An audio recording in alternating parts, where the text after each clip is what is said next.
Good evening, everyone. This is Roberto. Can everyone hear me? Yes, I can hear you. It's a good Thank sound you. check. Well,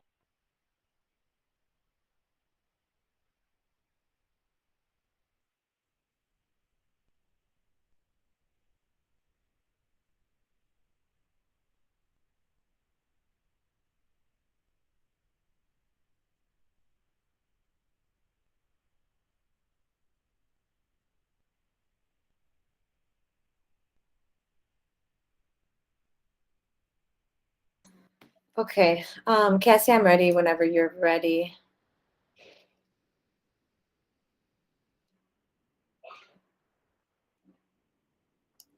Thanks, Sarah. It looks like we should be good to go. Is Troy available to turn off his screen sharing? I know he had to run in and go do streaming for the concert. So I do not know. He was going to try to be on at the very beginning here. Okay. So I don't know what the status of that is. okay, I can always text him and be like, "Hey, run over there and stop screen sharing." So anyway, go ahead, Cassie. Yeah, let's start for now. So I will call our February regular meeting of the Jones LSC to order at 6:01. Sarah, do you want to do the roll call? Sure. Andrade. Here, sorry. Okay, it's okay. Bowman. here. Serna Prado will join later. Let me know when you see her come in. Clancy. Here. Cresswell. Here. Hillbrands. It's not here. Kerr. Here. Land. Here. Hannah Hoppenworth. Here. Ma here. Martinsek. Here. Menjivar. Present. Powers. Here. Zen. Here. Okay, everyone's here. That well, except for Violetta and Troy. Thanks.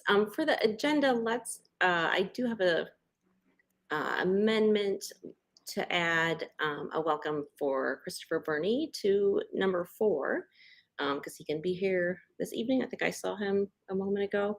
And then we don't have any discussion of the vacancy left by Ms. Buggs stepping down. So I think we should put that maybe as G under the LSC election.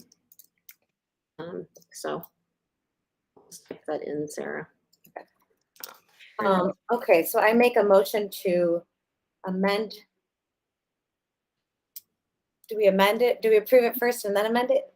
Or we just do it all in one? I think approve the motion is to approve this amended agenda is fine. Okay, so I make a motion to approve the amended agenda, welcoming Chris Burney to agenda item number 4 and adding the departure of Elaine Buggs to LSC elections G. Do I have a second? I second. This is Roberto. Okay, I'll do a roll call. Andrade, Yay. Bowman, Yay. Clancy, Yay. Cresswell, Yes. Hilbrands. Okay, I'm gonna assume he's gone. Okay, Kerr, Yay. Land, Yes. Hannah Hoppenworth, Yes. Ma, yes, Martin Sek, Yes. Menjivar, Yay. Powers, Yes. Zen. Yes. Okay, the amended agenda was approved. I'm gonna make, we have 3 different minutes. I'm gonna do 3 motions because different people were attending at different times. So for my first motion will be to approve the minutes from the December 7th, 2021 LSC regular meeting. I have a second. I'll second. Andrade, Yay. Bowman, Yay. Clancy, Yay. Cresswell, Yay. Hilbert, Kerr, Yay. Land, Yes. Mana Hoppenworth, Yes. Ma, yes, Martin Sek, Yes. Menjivar, Yes. Powers, Abstain. abstain, okay, and Zen. Yes. Okay. Powers abstain. Okay, those minutes are approved. I make a motion to approve the minutes from the January 11th, 2022 LSC regular meeting. I'll second. Thanks, Zen. Roll call, Andrade, Yay. Bowman, Yay. Clancy, Yay. Cresswell, Yay. Hilbrands. Yeah, Oh, sorry. Thanks, Charlie. I'm Kerr. gonna be probably in and out, just so you know. That's okay. So, okay. Kerr, Yay. Land, Yes. Mana Hoppenworth, Yes. Ma, yes, Martin Sek, Yes. Menjivar, Yes. Powers, Yes. Zen. Yes. Okay, those are approved. And our last motion for minutes is to approve the minutes from the January 25th, 2022 LSC special meeting. Do I have a second? Second. Hilbrands. Okay, roll call, vote Andrade, Yes. Bowman, Abstain. Clancy, Yay. Cresswell, Oh, yay. Hilbrands, Yay. Kerr, Yay. Land, Yes. Mana Hoppenworth, Yes. Ma, yes, Martin Sek, Yes. Menjivar, Yes. Powers, Yes. Zen. Abstain. Okay, I am done. I'll turn it over to you guys. You guys. Thanks so much, Sarah. So our first thing that we're going to do, even before public participation, although actually we do not have speakers signed up right now, is welcoming both our new culture and climate coordinator and our new operations manager. And I'm happy for both of you just to go ahead and introduce yourselves, and then council members, if you have comments or questions, we'll do that after that.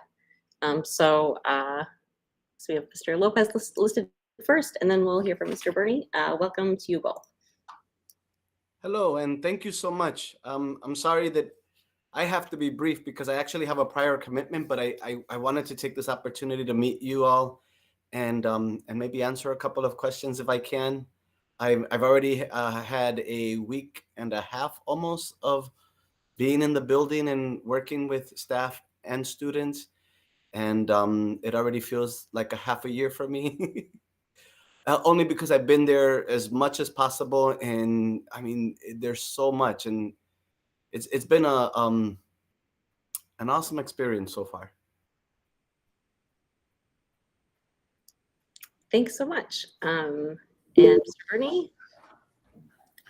Good evening, everyone. My name is Christopher Burney. I am the new school business operations administrator is my official title.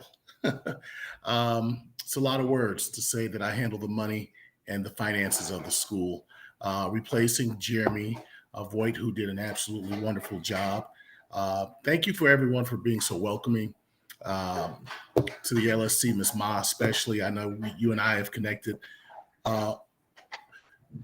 pretty regularly, it seems, in my first week, which is a good thing. You know, I expect that, and I appreciate that openness, and as well as you, Ms. Cresswell, just in the last minute things that have come up.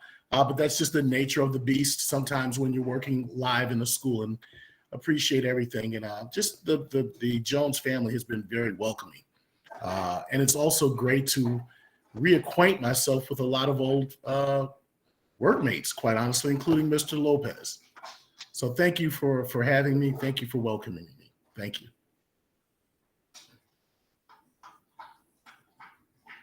Thank you so much, both of you. Council members, do you have any hands here? I have to say, I have a little complaint. You know, at my old school, every Friday they would open the school store and I would get gear. And I've been going to that store every day and it's closed every day. How am I going to get gear? I want to represent Jones already. This week, isn't it? I think we actually have it under fundraisers this week. So, but you can also order online. Okay. So we'll hook you up with that. Okay. I'll take care of you, Pablo. Thank you.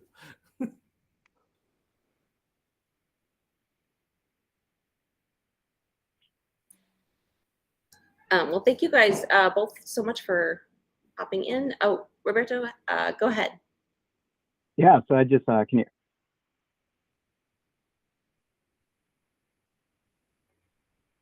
I think I lost some mic here. Can you hear me? All right, I'm talking directly into my computer now. But I just wanted to welcome both of you. Chris, Bernie, I don't know if you go by Chris or Christopher, but Mr. Bernie, welcome. And Senor Lopez, bienvenidos. I think, Mr. Lopez, so Deborah and Violetta and I are on the equity committee. And Raquel joined as well. But last year, when we were trying to address some of the ongoing historical issues going on with Jones and just feeling a little bit left out or not belonging to the school, we did this huge research project of reaching out various CPS schools who had a director of culture and climate coordinator. And I think Laura, one of our members, I know she reached out to Lane and spoke to your colleague, Gabriela Escobar. And, you know, we're excited of what Lane was doing. I think you were part of that. I think that Lane had like 3 individuals in that kind of role. So we're really excited to, you know, see the experience that you gained and that you implemented, and some of the practices that you implemented at Lane, and transferring them over and working with the administration, and more importantly, like the students, right? So we're excited. I'm excited to have you both on this, and hopefully we can have a real positive impact and just continue growing the school and making it better. So welcome. Thank you.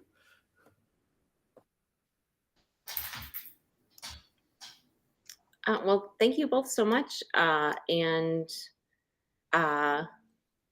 if you want to stick around, Mr. Bernie, the next thing is actually all our sort of requisitions, etc. So no, not obligated, because I know you already had the budget meeting yesterday. Sarah, do you want to go ahead? Michelle Kerr is trying to get in the meeting. Troy, I just sent it to her, so Yeah, I just Let me sent it to her as well. Okay, She okay. should be in any minute. if someone tries to get in when you're gone, what does that mean for us? Anyone should be able to let them in. No. Ellen is saying no. Okay, we'll just text you and you can run back and forth. Okay, I'll get my exercise in for the day. I don't think that's gonna happen, but I don't know,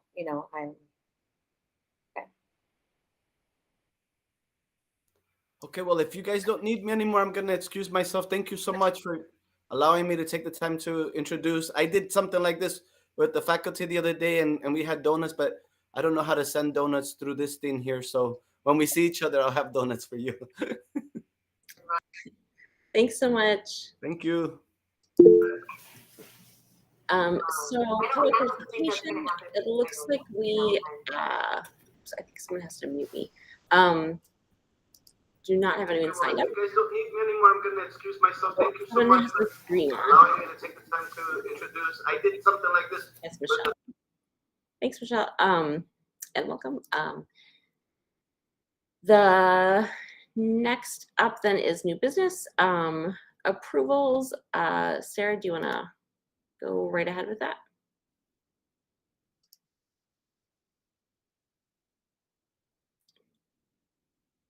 Yes, sorry. Let me get the check request. So our first is check requests, and we have 3. And let me share my screen. Oh, sorry. I need it bigger. I'm going to do the Goodman Theater first. Let's share a tab. Here we go. Hopefully that looks okay. I can try to zoom in a little bit. Okay, so this is for the Anastasia. It's the spring musical, and the Goodman is generously providing, which you can see, music director, choreography, set design fee. They're actually, Goodman isn't taking any of cut of this. So what we see is basically them. We're still paying them, but they're not taking any fee or anything. They're just kind of being a liaison for us. The funding sources are $15,000 from the theater budget and $10,000 from OST. Are there any questions on that one? If not, I'll move to the next check request, which is the orchestra trip. So the orchestra trip quote is about a little bit over $24,000, but just in case there were some changes to that as things move on, the recommendation was to approve up to $30,000, and that is using funds, as you can see, from the orchestra trip budget line. And then our third check request is really a budget transfer, but this is to purchase furniture for the Culture and Climate Office for $4,022.68. This is for Mr. Lopez, who you just met. He has no, he didn't have it, there was no position, so there's no office to fill, so creating an office, and Dr. Powers could talk more to that if anyone has questions. So those are our 3 check approvals. Any questions?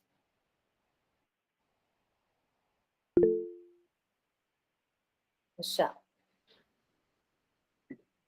Can you mute? Oh, okay, nothing. That was a thumbs up.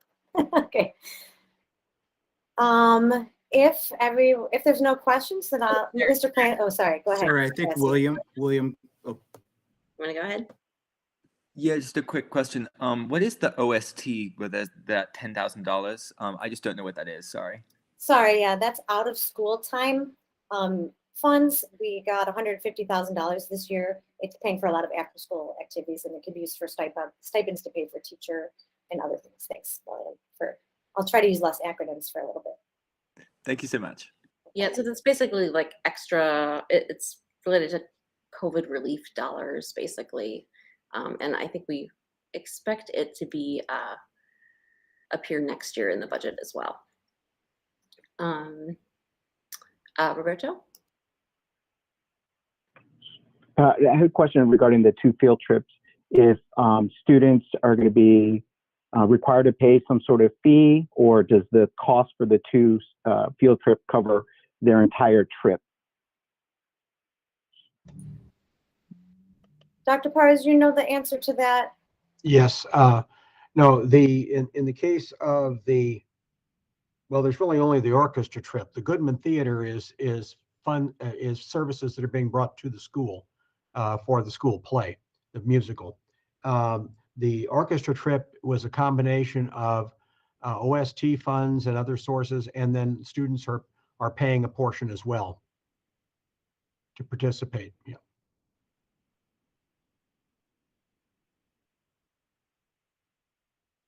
And for the students that are paying a portion of that, does that come from their? I'm assuming the orchestra has an activity fee or some sort of fee. Does it come out of that, or it's an additional fee on top of if there is an activity fee? It's an additional fee, yeah, to participate in the field trip, because not all students need to go. While it is a adjunct to the class activity, it's not required on the part of the students. Okay. Thank you. Daniel? At the bottom of the document, the last page, it says amount currently due $24,369, which is like $6,000 over the 30,000, which is being requested. I just have a question where that's going. It's just in case, Daniel. So in case the cost goes up even a fractional amount, that they don't have to come and do a special meeting to approve the extra funds. Okay, that makes sense. Great Thank you. question. Thank you.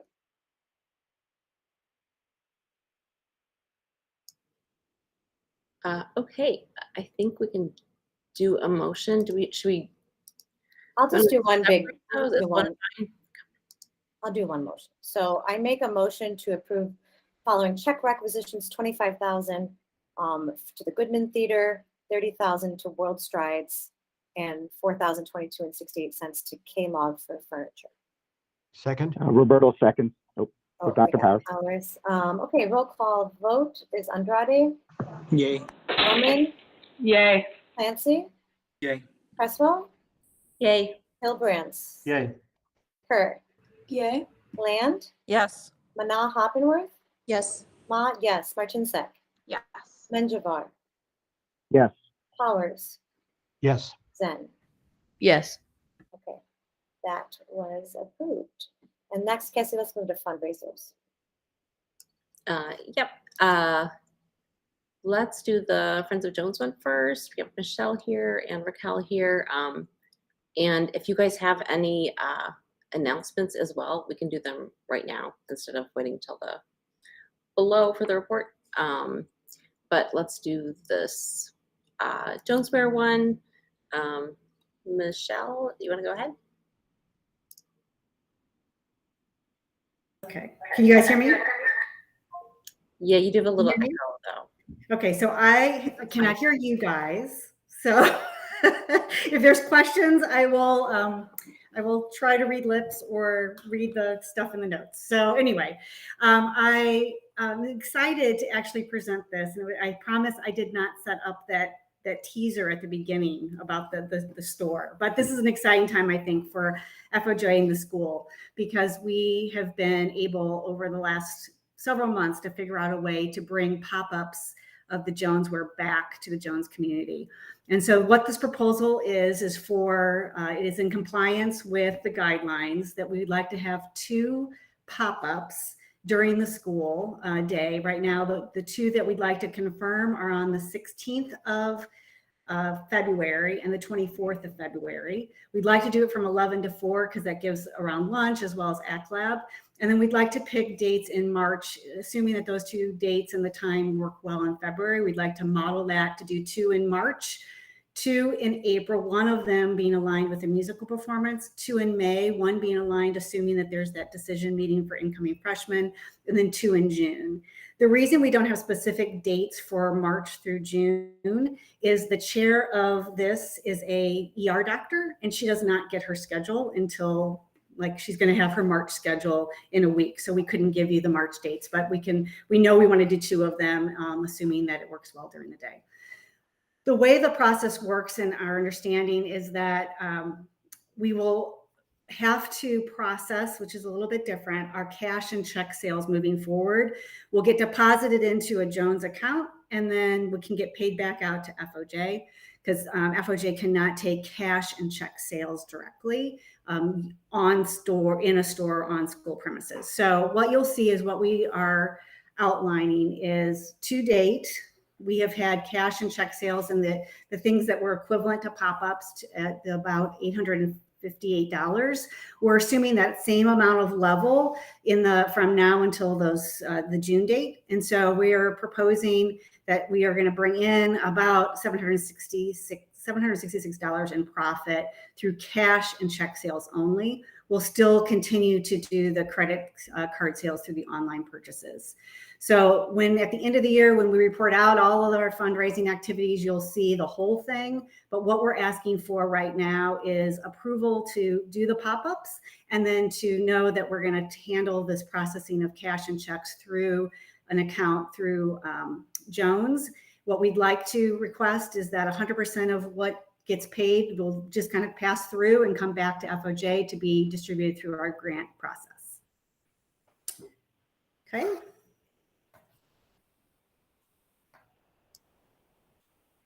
Okay, so now I've got to figure out. Go ahead, Sarah. Is Mr. Bernie still on the call?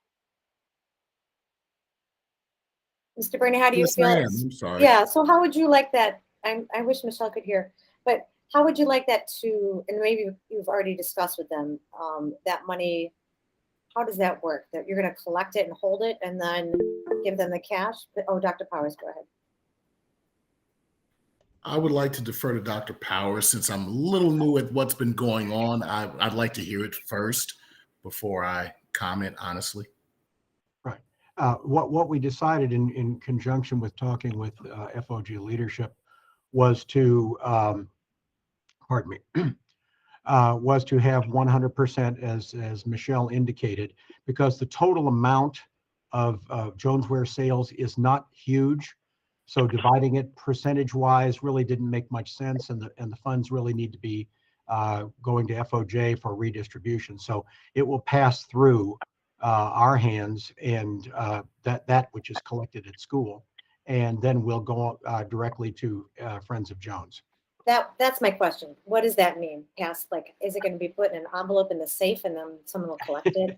No, I mean, that's that part I don't know. I know we'd have to have some type of accounting process for that. No, we're not big on passing envelopes of cash around. That's not what we want to do. So the thinking, I think now you can hear me. I called in on the phone. So I think what the plan is, checks would have to be out to Jones. So we would just have checks made directly, and then cash, that we would collect. I will tell you that it's very minimal. Typically at these sales, it's either check or through online. But if we do have some cash, then we would have to bring that into and have it processed through. You guys would need to deposit into an account, and then we would have a check cut back to FOJ. We have to get the account set up. So we would need to, if we approve moving forward, this would be our review this week to figure this out so that next week we can process it. Does that answer your question, Sarah? Yeah, now I want to know what Mr. Bernie thinks. Yeah, just listening to this, and thank you for bringing me up to speed with what's happened in the past and what the plans are here. I just recommend in any case of fund collection that there's a paper trail. Absolutely.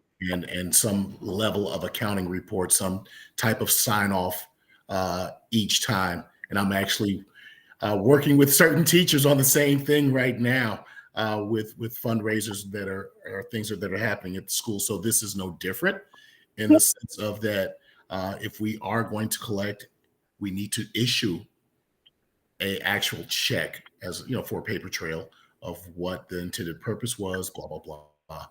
and what was collected so it matches what was distributed back. Yep, absolutely. And I would say it's going to be paper trail on both sides. So we will make sure on the FOJ side that we are capturing the receipts and what was captured for cash, so that we have a record for the items that were collected and the amount that we would then be giving to you in checks and cash. So we would have it on our side, the hands of you, then you would write the check, and those two should match. So I think it's important that we have it on both sides. Sounds good. Look forward Great. to working with you, Ms. Kerr. Thank you. We will figure this out, and we're going to get you some Jonesware. I was looking for some today, actually. I begged everyone I saw. Roberta was asking, I'm wondering where their community teachers can get off from work around that. So some of the pop-ups and the ones that are for the April for sure will be in the evening. The ones in the May will be in the evenings. We can, if we find that there is interest to have past the 5 or 6 o'clock, we can talk about doing those later. So maybe what we do is in February, we do the 10 to 4.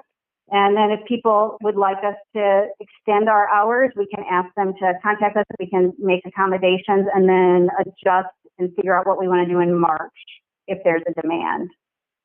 Is that okay, Roberto? Yeah, that sounds great. I just wanted to, yeah, I think that's a great plan. Okay, so we will announce that, announce the hours and say if you need extended hours to contact us, and we can be flexible. Anything else? We are so excited.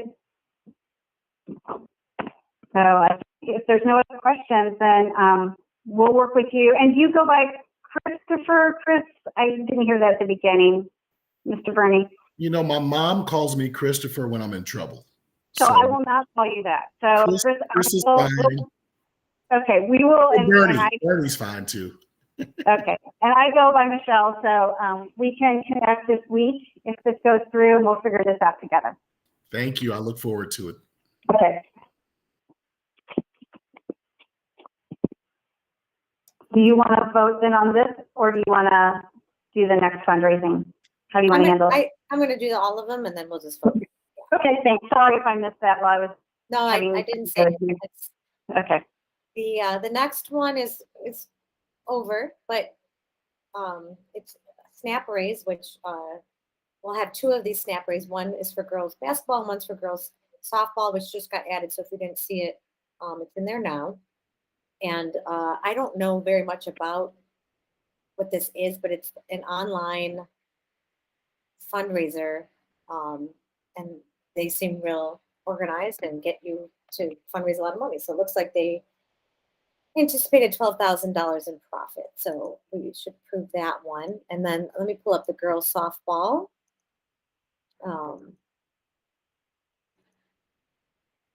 Here it is, girls softball, Snap Raise.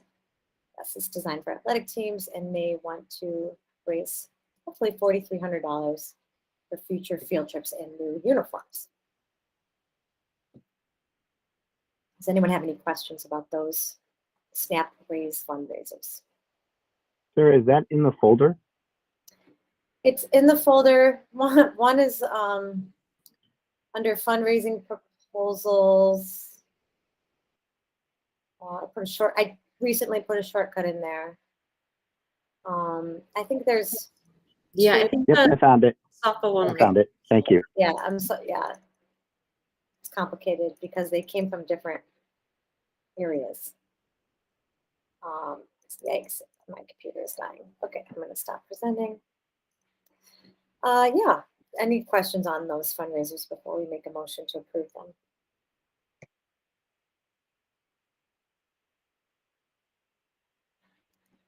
Okay.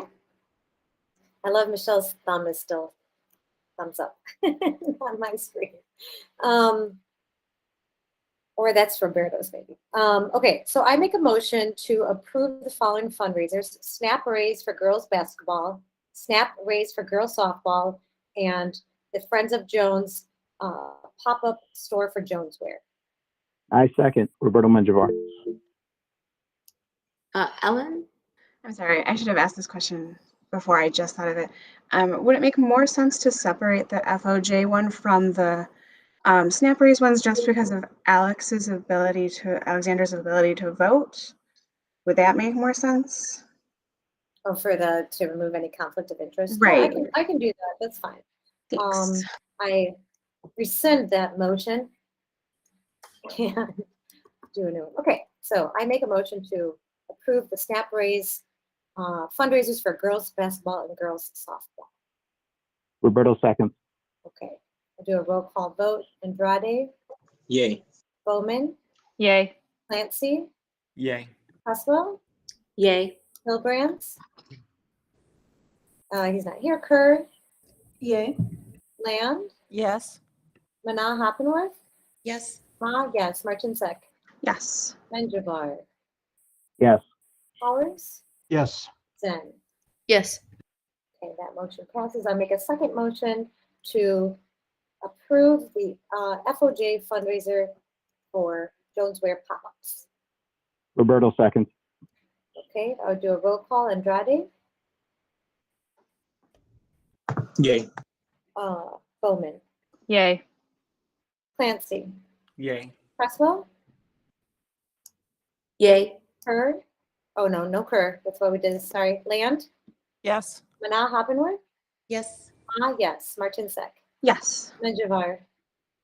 Yes, and Kirk can abstain. So she can. Oh, I'll abstain. Yeah. okay. Makes sense. Thank you. Did I do Martinsek? Yes. Menjivar? Yeah. Powers? Yes. And Zen? Yes. Okay, so that passes with one abstain. Thank you for helping me through that.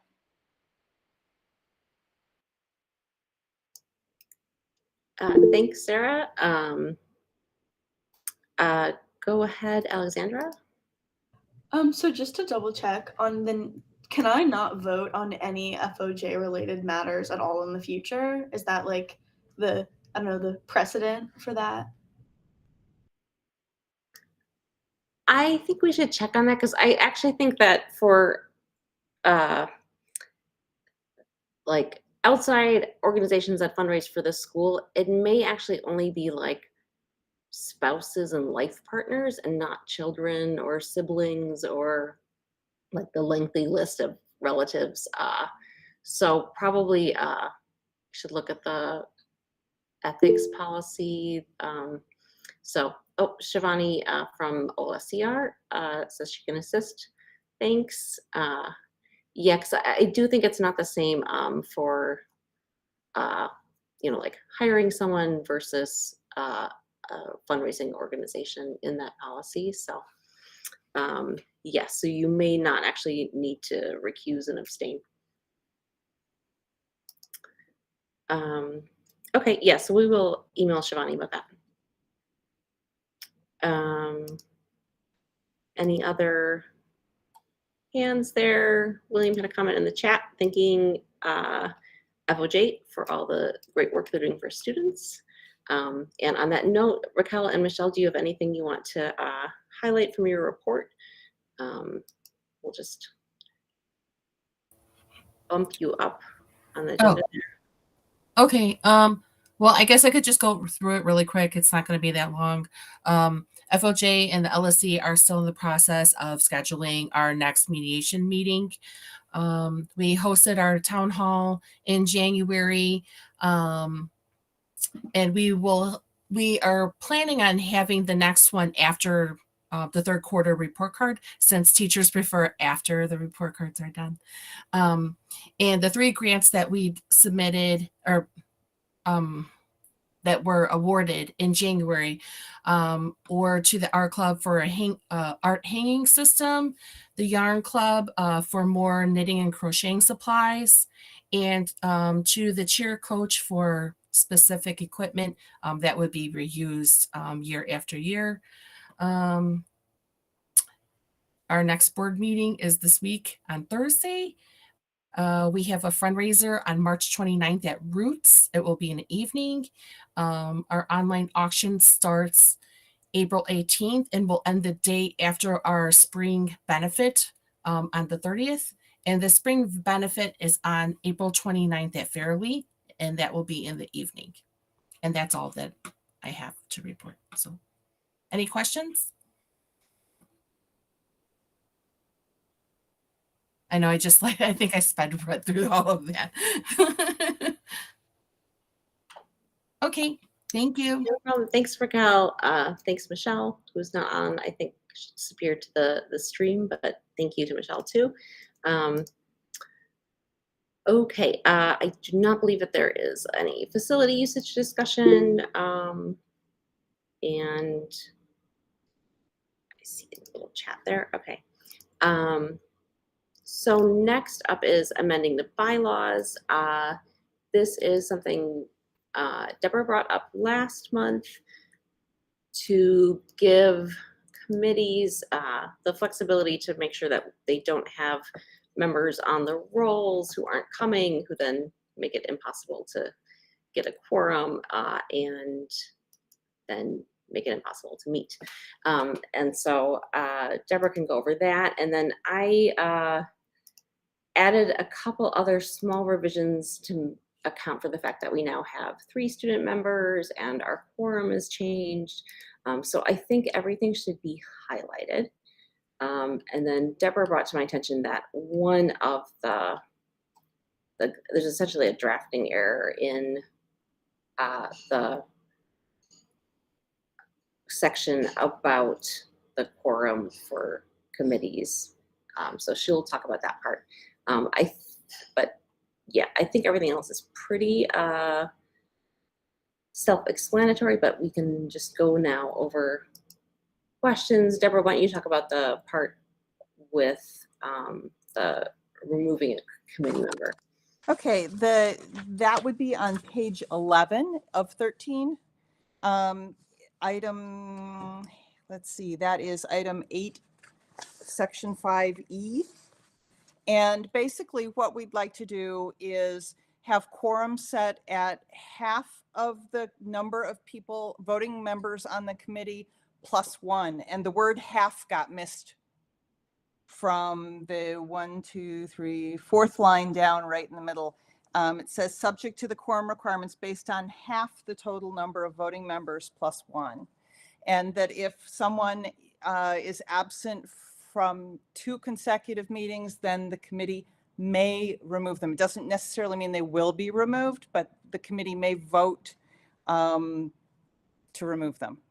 It's pretty straightforward, and it would apply for the Health and Safety Committee, the Budget Committee, and the Equity Committee. Basically, all of those committees that are community and LSC members, as opposed to like PPLC, which is another committee, but doesn't involve the rest of these quorum type issues.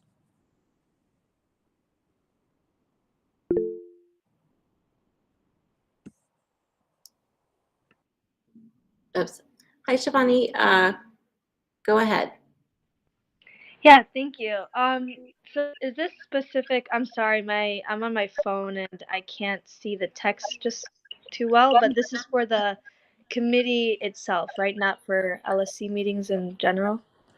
Yeah, Shivani, this is for the Health and Safety Committee, the Budget Committee, and the Equity Committee. Only those 3. Got it. Okay, thank you. Thank you. Roberto?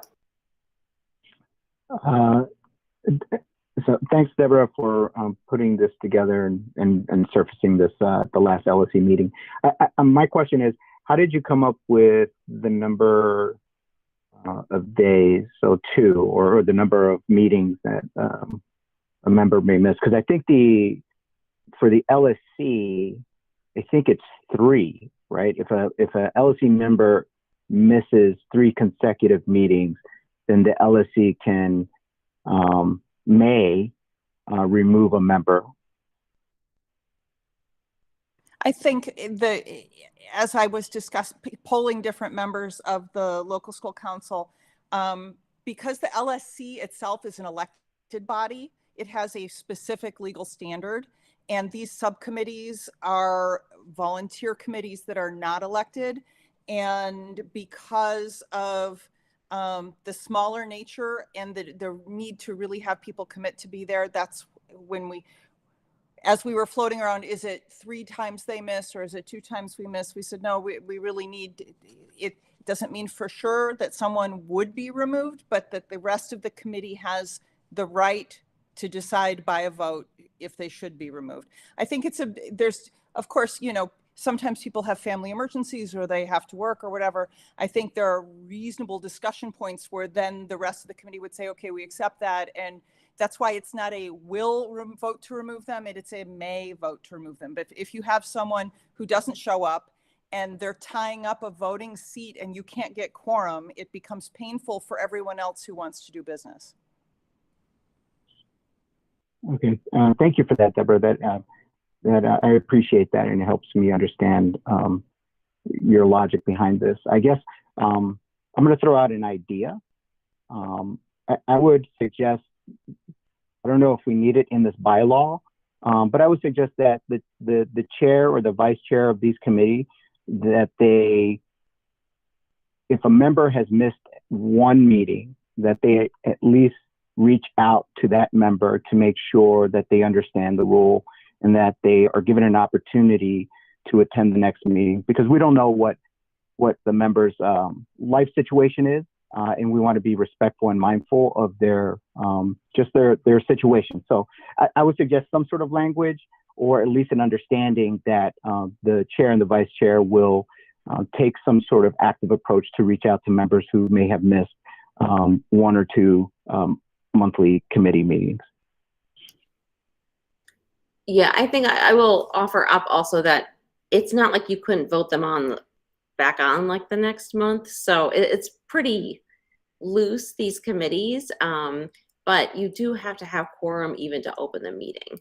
So I think it's this way, it sort of gives people the idea that, like, if you really can't, if you're going to skip more than 1 month in a row, then you're probably not in the position where you should be committing to being a member, and you should just be attending as much as you can, especially since they're pretty informal in terms of, if you come, you can just, be part of the discussion whether or not you're a formal member. So I think I'm pretty happy with it. Like, you've got the option to bounce people if you need to, but it's not super draconian either way, actually, to add them back if someone is accidentally axed who should actually be around still.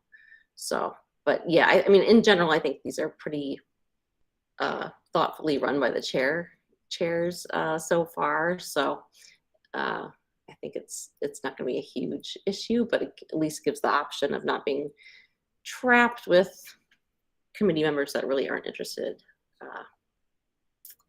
and making doing business impossible. Do people have questions about any of the other highlights? So Article 5, do you want to like scroll up, Sarah? It's kind of at the end, but Article 5, we now have 6 members appointed by the Board of Education and 3 students. In fact, this will probably need to be revised in the future also, because there will be the teachers and the students, and I think the non-teacher staff member as well, will not be appointed by the Board of Ed. They'll just be the election outcome will determine who it is. But for now, just the numbers need to change. And then on page 7, quorum is now 8. There's a little plural added to the student members in 6B. And then, let's see, I think there's just like a typo below in the PPLC committee that we crossed out. And I think that is it for changes here. Yeah.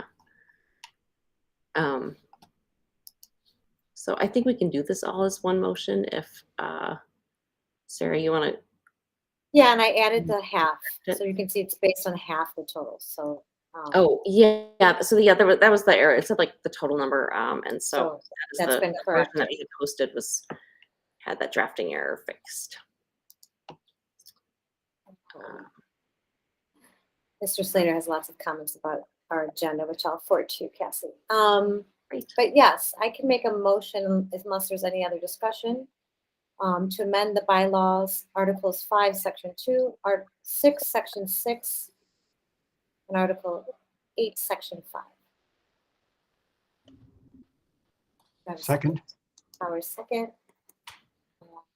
Do a roll call. Andrade. Yay. Bowman. Yay. Clancy. Yay. Cresswell. Yay. Is Troy here? No. Kerr.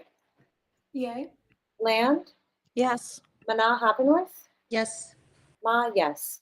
Martinsak. Yes. Menjivar. Yes. Powers. Yes. Zen. Yes. Okay, the bylaws pass. And moving on.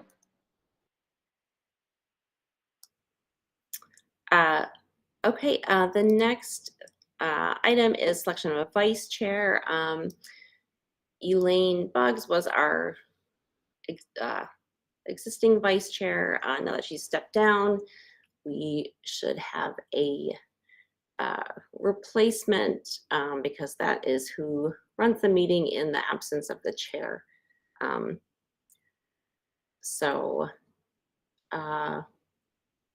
Yes, that is basically it. I think technically the vice chair doesn't have to be a parent. The chair has to be a parent. So that is Dr. Powers. I think the vice chair does have to be a parent because we You had. put in their bylaws, maybe.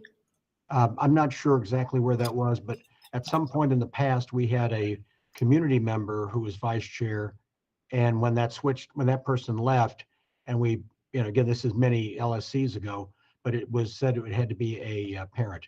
Now the other roles, well, secretary and so forth does not have to be a parent, but because that's a presiding role, it does. That was my understanding.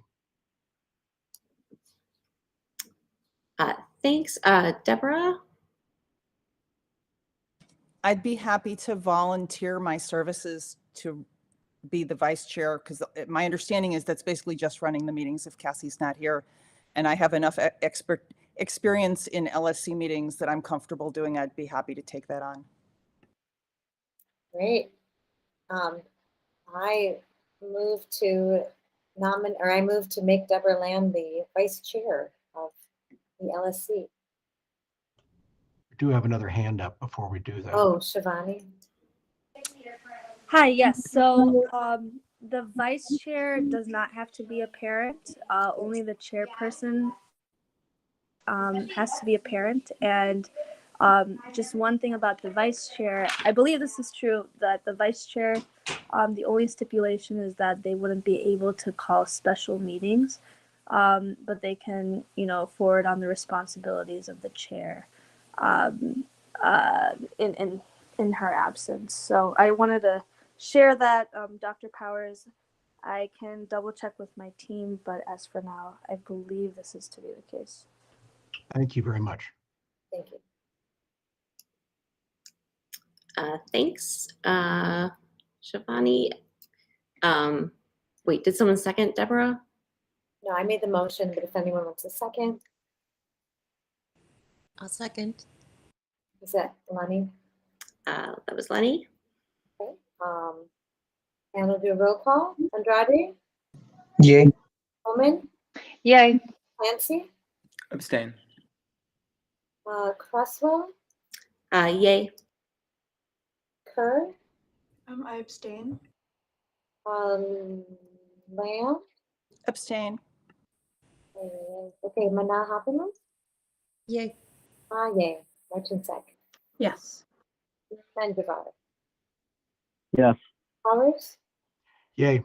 And Yes. okay. Ooh, okay.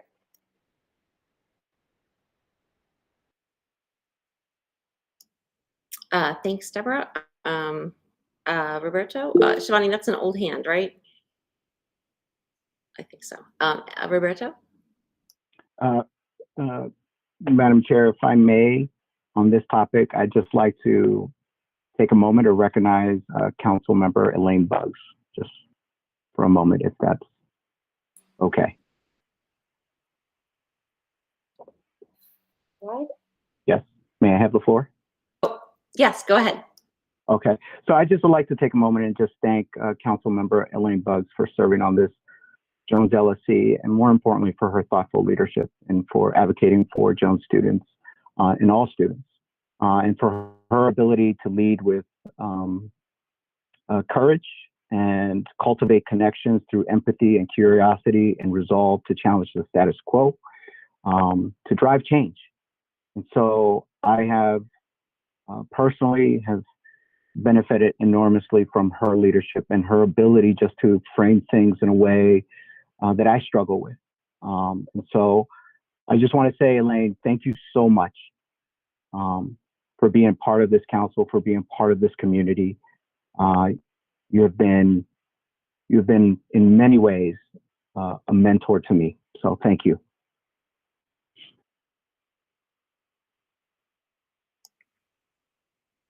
Thanks, Roberto. We had a question from the chat. Can the board chair share why Elaine Buggs stepped down? I think that's up to Elaine and not my place to share it. And I want to second what Roberto said, that Elaine was a really just invaluable voice to have and expertise to have. And you do not always get lucky enough to have someone with administrator expertise on your LSC.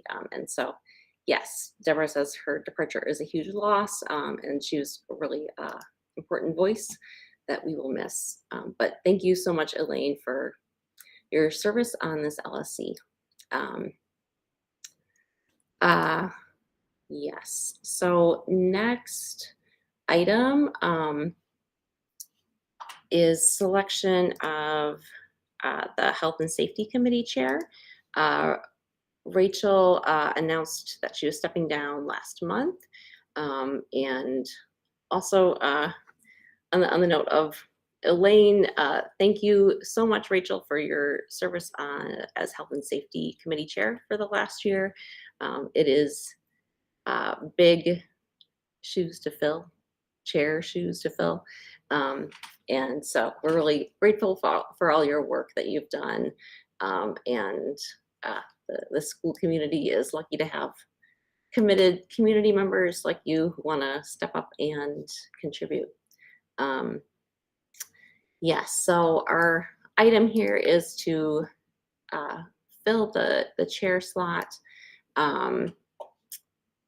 And yes, that is, I'm opening the floor for any discussion of that.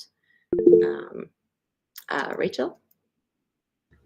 Thanks, Cassie. I just wanted to say, let me put my hand down. I wish I did not have to step down. Unfortunately, it's just grad school and paying my bills is taking up my time now. I'd rather be doing that work than grad school work. But anyways, thank you to everyone who's helping me. You've been helping me with the Health and Safety Committee, people who have attended the meetings, parents and students.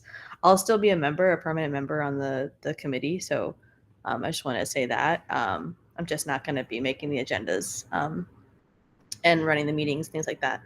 And I wanted to say on the topic of nominating someone to be the next chair of the committee, I would like to nominate LSC parent rep Lenny Mana Hoppenworth. I think that she would be a wonderful chair of the parent rep chair of the committee, and a very much needed parent permanent member on the committee. And so I would just like to put forward that nomination now.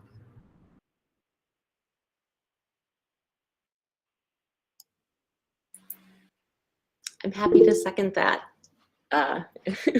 Lenny's willing to accept it.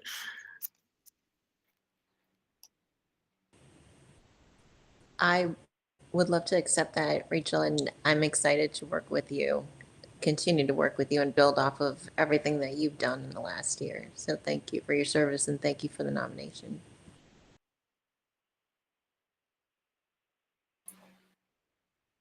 Okay, any further discussion or shall I do a motion?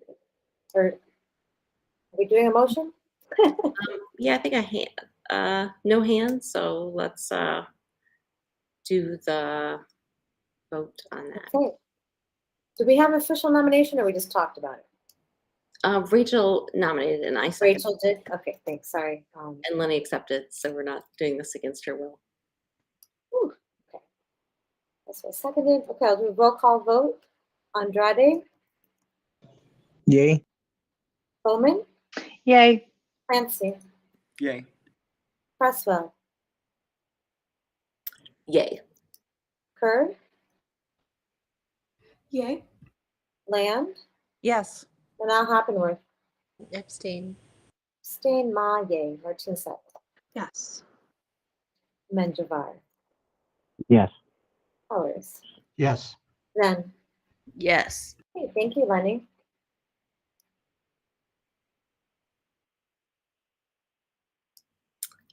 Yes, thank you so much, Lenny. Thank you so much, Rachel.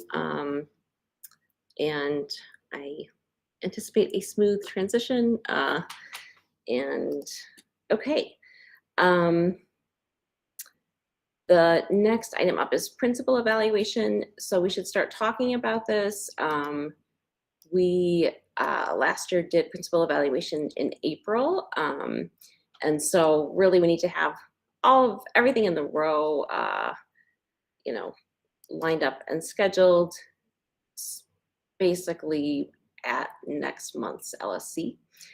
So I put it on the agenda this month. We will go into the details next month, but we did surveys and we also gave Dr. Powers a self-evaluation questionnaire. And we also requested documents and information. I will share with you guys the documents and information that were requested last year.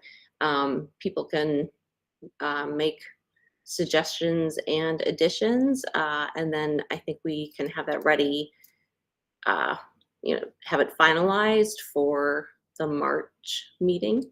And I think that will be on schedule. So I just wanted to make sure that we discussed it now. Student members, you cannot vote on principal evaluation, but you can be part of the discussions and have a student survey and assemble your evidence, just like the other members of the LSC. So definitely let me know if you have questions. And Sarah?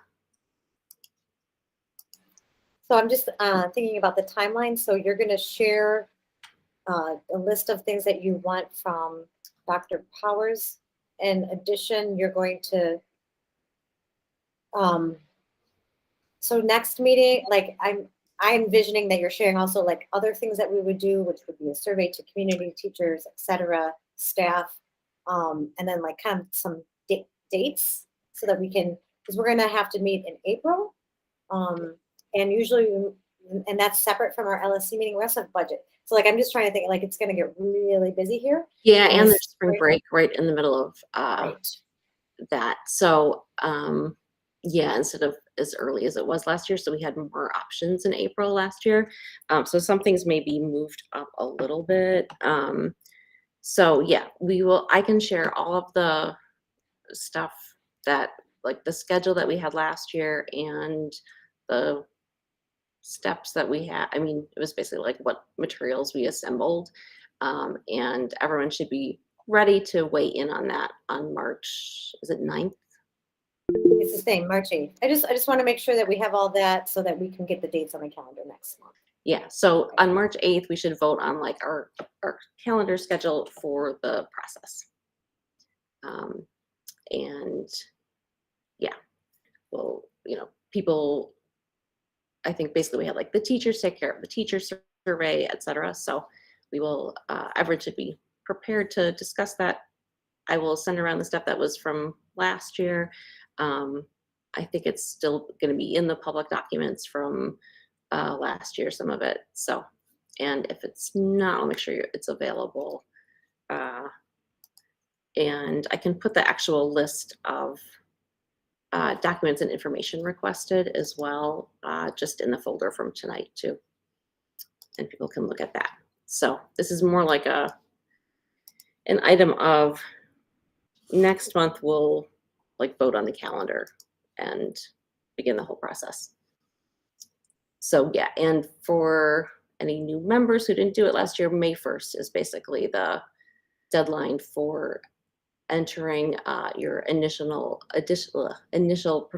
professional practice rating. So everything kind of has to be lined up for May 1st. Dr. Powers? Yeah, just requesting that anything that you would like me to submit, please let me know as early as possible so I'll have time to put things together, as well as responding to the self-evaluation. It was quite extensive last time, and I want to make sure there's time for me to work on that properly. Thank you. Yeah, so let's, I will share all of that with everyone, and we should be ready to give you like a final list and the final questions or whatever on March 9th. So yeah, yes, we have to pay attention to being able to fit at least 2 meetings, essentially, but special meetings in April for the principal evaluation, like one for sure, and then one is essentially the backup to finish up things. So people should be thinking about that as well. Rachel? I had a quick question. I know last year, just so the new members know, we send out parent surveys as well, and we translated the parent surveys into Mandarin and Spanish. And I was just kind of wondering. So it sounds like we may be using similar materials this year, so maybe there's not as much translation work. But I was actually wondering, since an OLSCR rep is here tonight, Shivani, if you could just provide any guidance if we need something additional translated for our any part of principal evaluation. Are there funds for that sort of thing that we have access to? Because I think we were going outside. We were just asking for free translation. Cassie, correct me if I'm wrong, but it's just in case we need additional translation or changes. I just want to make sure. I would just like to know if there is money available for that sort of thing.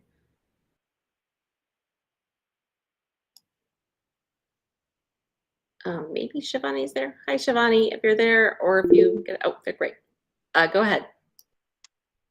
Yes, so this is a great question. I know that we had talked about translating and just general translation in the past.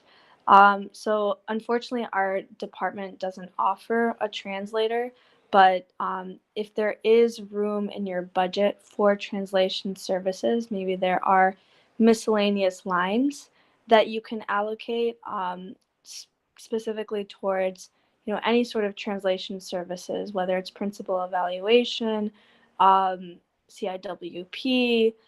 budget transfers, anything like that. I think it's on a school to school basis, but our department in particular doesn't offer translation services. Go ahead, Rachel. Thank you, Shivani. I guess I was just under the impression that school funds, like we couldn't use school funds for LSC related expenditures. So I'm just curious because we do have a translation budget. We specifically put one in last year when we were doing budget season stuff. But I guess that was the whole discussion last month is does the LSC have access to that for LSC specific topics, or activities?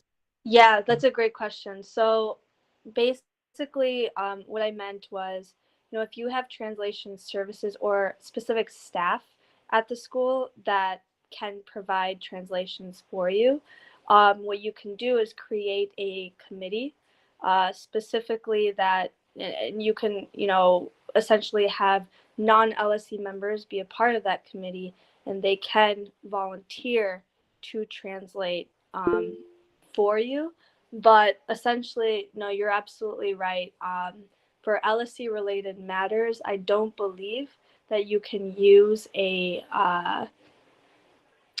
use your school budget for anything LSE related. So this is something that is very that our department is still discussing about. But let me circle back to the team, and I'll email you tomorrow. Thank you. Absolutely. Deborah? Yeah, I just wanted to add to that Shivani, I appreciate your sharing and your willingness to go back and talk to your team tomorrow about translation. I have a real concern about using volunteers to translate what becomes real important information. And when we're talking about translation in the school relating to educational purposes, that has to be certified translators. But just pulling together ad hoc people to do translation makes me, as someone who's multilingual, super uncomfortable, because you can make some big mistakes. And I'm sure people would really appreciate making sure the translations were accurate. And I'm not sure how we do that with volunteers. So I'm just sharing something that's a concern to me. Yes, absolutely. And what I believe this is the case. I think we've done it for schools in the past where we've recommended this in the past only because there were multiple people in the committee who were translators that were able to verify the information. But I understand that if they're not certified to do so, especially when we're conducting public meetings, that there can be a huge there can be misunderstanding between that and the community. So there's no formal stipulation about this in the reference guide, but I think this is something that we need to go back to the code about and see how other schools are doing it, so I can provide a more robust explanation for the council.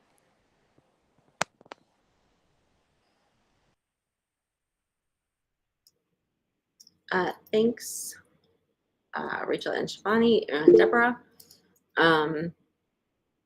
Okay, I think that is all for that item. Yes.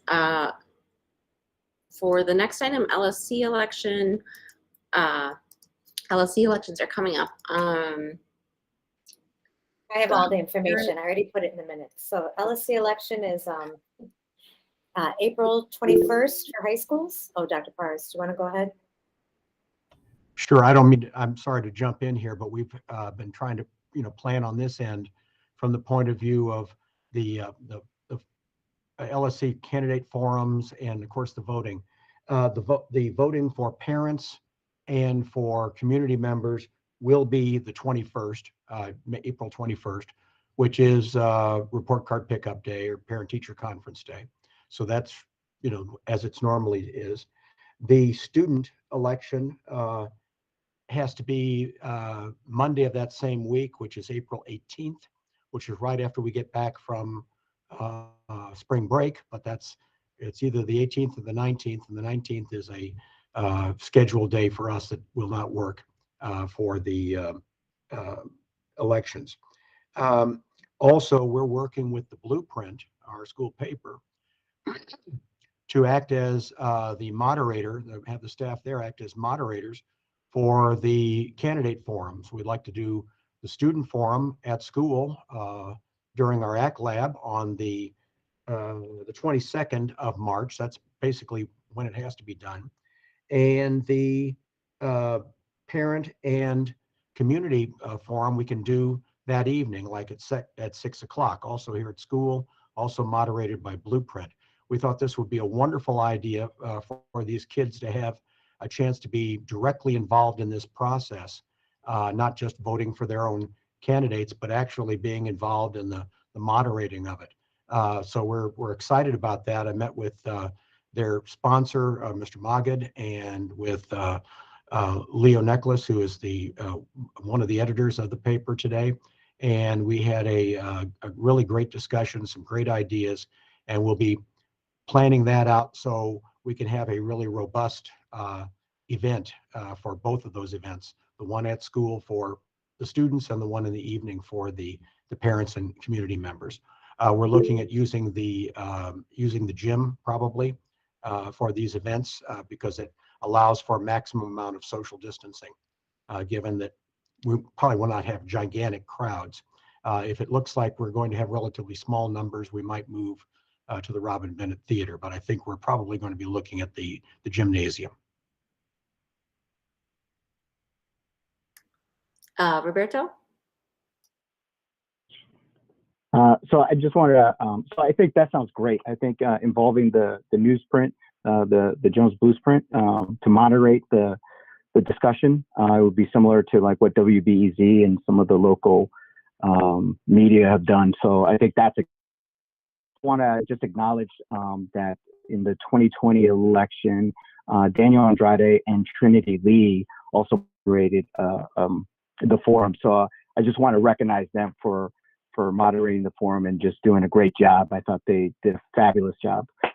So this is just building on what they did.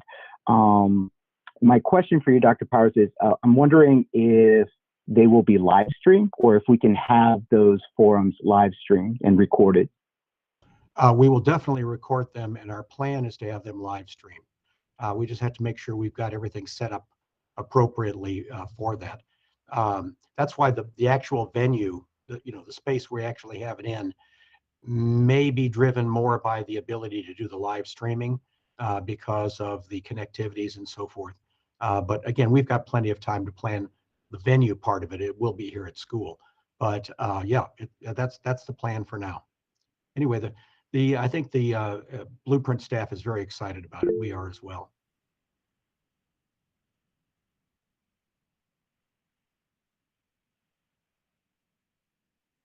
You're muted, Cassie. Can you not unmute? Are you in jail, Cassie? I'm having like computer processing issues, and so I'm just mouthing the words as I cannot click unmute. Go ahead, Alexandra. The one thing I wasn't sure about, because I was looking at like candidacy forms, like looking them over. If we plan to run again for like the next like fiscal school year, but the forms are the same as they were last year. So could we like turn in the same forms we did last time, like with the same answers and like criminal disclosure and stuff, or does it have to be all written again and all new information? Let me check on that just to make sure, because it would be a shame to have to replicate a whole lot of things. For your statement, you may wish to write something additional based on your experience. For example, in your case, Alex, that your experience you've had on the LSC.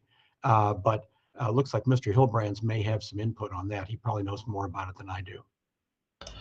I'm pretty sure, I can double check, but the application has the year on it. So you would probably have to you can write the same information, but and just copy it over, but you would have to resubmit a new document. Right, and you can for the candidate the forms, you don't have to handwrite those. You can always attach a one-page sheet. You could put graphics on. So I think it even says at the bottom, it's like the 422 form. For students, it's 4S-22. You can make a one-pager as long as it's just on one page. You can do it however you want. You can just say like see attached on it. Yeah, but you do resubmit because you get a receipt and they write down when everyone submitted, etc. So yeah, you do turn in a fresh set of forms. Ellen? I had a question about the candidate forum. It sounds like an awesome idea. I love that we're bringing in student organizations to like work with that. I was wondering if, because Daniel has some of that experience, and also like SGA is like the government kind of forum, right, for the school. I was wondering if it would be possible to have like a partnership to bring them in as well. I don't know if that's like too many cooks in the kitchen, but it's just like an idea that I thought of when you mentioned that, Dr. Powers. So I wanted to bring that up as an idea. Thanks. Let me look at that. You may be right. It may be maybe too many people involved, but nevertheless, we can certainly discuss that. Thanks. Sarah? My question on who is the Jones staff point person that will be collecting all of that? All of this? That would be Mrs. Brown, Anita Brown in the front office. Yep. Thank you. And is she the election coordinator then? I think it was Dr. Fay previously. Yeah, no, she is our new election coordinator. Yeah, that is correct. Mr. Hilbrands and I are providing some logistical support just in terms of our prior experience working with this. William? Yeah, I just wanted to say really quick, I think it's awesome that we're getting the blueprint involved and getting some student participation, even if students aren't necessarily voting for these candidates. And then also, I'm sure that student government would love to help. Obviously, it might be too many people, but I think there's great opportunities to get students involved and participating in civic engagement. And I think this is a great chance to do that. So thanks. Great. Any other election questions or suggestions? Okay. And is it March 4th or something at the, yeah, so if you are running, you have to turn in your forms by March 4th. And go ahead, Shivani. Yes, so absolutely right. Applications are due by March 4th, and then for any judge applications, those are due by March 8th.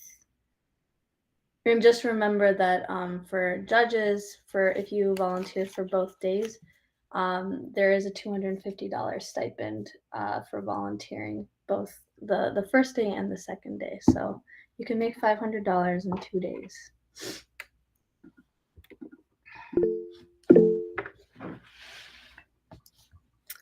Thanks. Ellen? I just had one clarifying question, because when Dr. Powers described the elections, I think he did not mention the teaching and non-teaching staff members. I did want to confirm, I believe those are the same day as report card pickup, the same day as the parent and community member ones. Just wanted to confirm.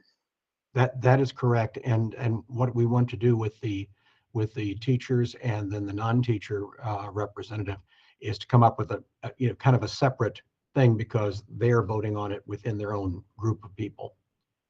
So we'll make arrangements for that as well. But the voting will be on the 21st. But the teachers vote for the staff too. Like if you get there's right. You only get to vote for 2. It's within school staff. So you're saying it would be separate from the parent community member vote? Yeah. So okay, got it. Okay. Right. Thank you. Thank you. It's a separate vote. Yeah, separate balloting. That's correct. William? Sorry, one last thing. Would it be possible for students to watch the teacher one as well? Not to, obviously we're not involved, just, I think it's good to have students seeing who is also going to be participating in the council. We can look into that, yeah. And Daniel? Sorry, does anyone have any guidance if I can be a judge, an election judge? Because I was I was reading the application, it says 18 years old, which I am. And I don't see anything about students not voting, so I don't know if you have any guidance. I was an election judge for the actual election in 2020, and it was fun, so. If Shivani doesn't know, yeah, she says reach out to her. Yeah, and she will find out. Yes, absolutely. Also for students to know, you can actually run as a community member at age 17. So that's actually a service opportunity for schools that you are not attending, but you live in the attendance boundary of. Okay. And you can vote. Yeah. And they can vote. If you're 17 and over, you can vote.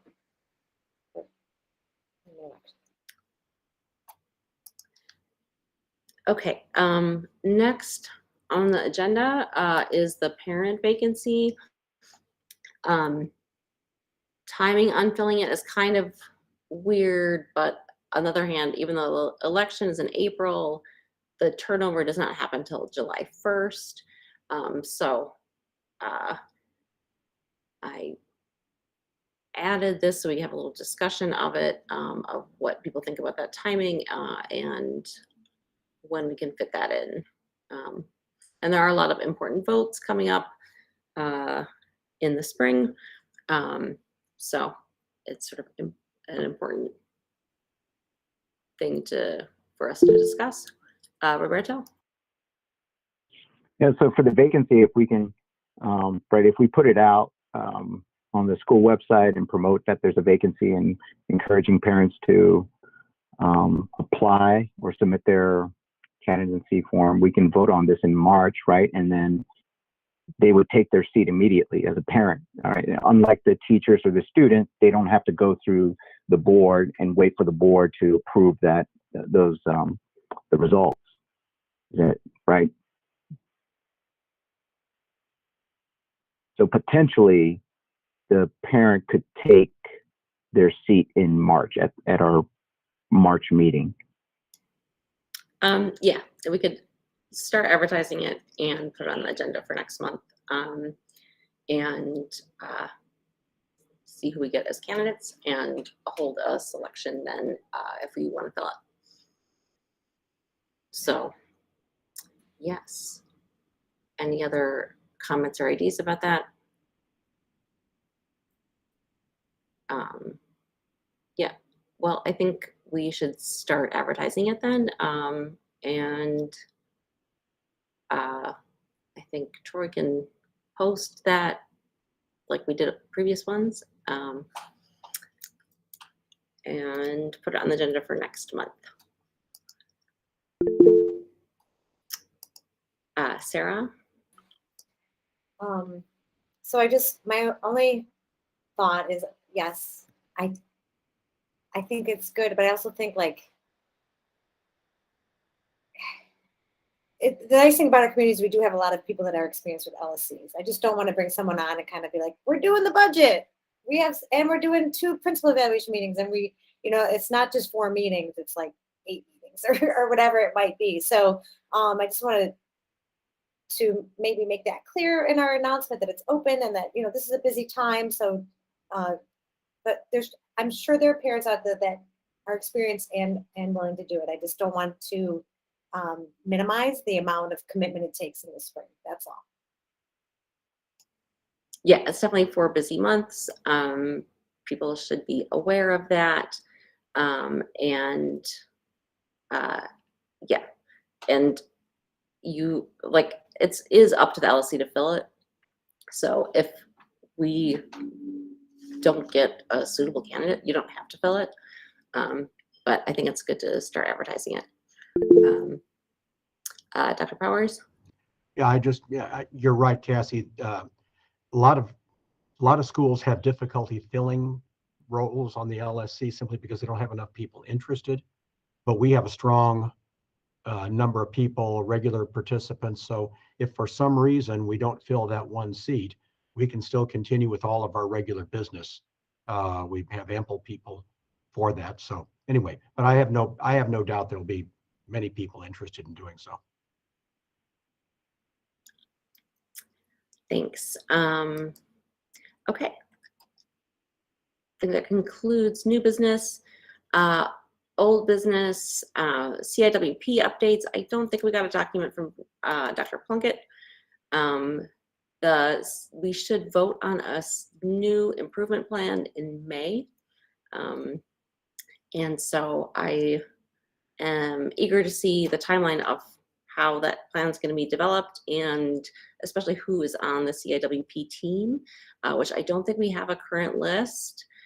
So that is definitely a super important piece of information for the LSC to get, along with the timeline for how the plan is going to be developed. And it would be great to get that from Dr. Plunkett when she can send it over to us, and we can then discuss it at the next meeting. But if she can give it to us sooner, that makes sense, I think, for everyone. Sarah? Yeah, I would really like to see an LSC member on the CIWP team. It's actually, if you look at the principal evaluation, like that's one of the things that the principal is evaluated on is there LSC member on the team. I'm not volunteering, but I just wanted to put that out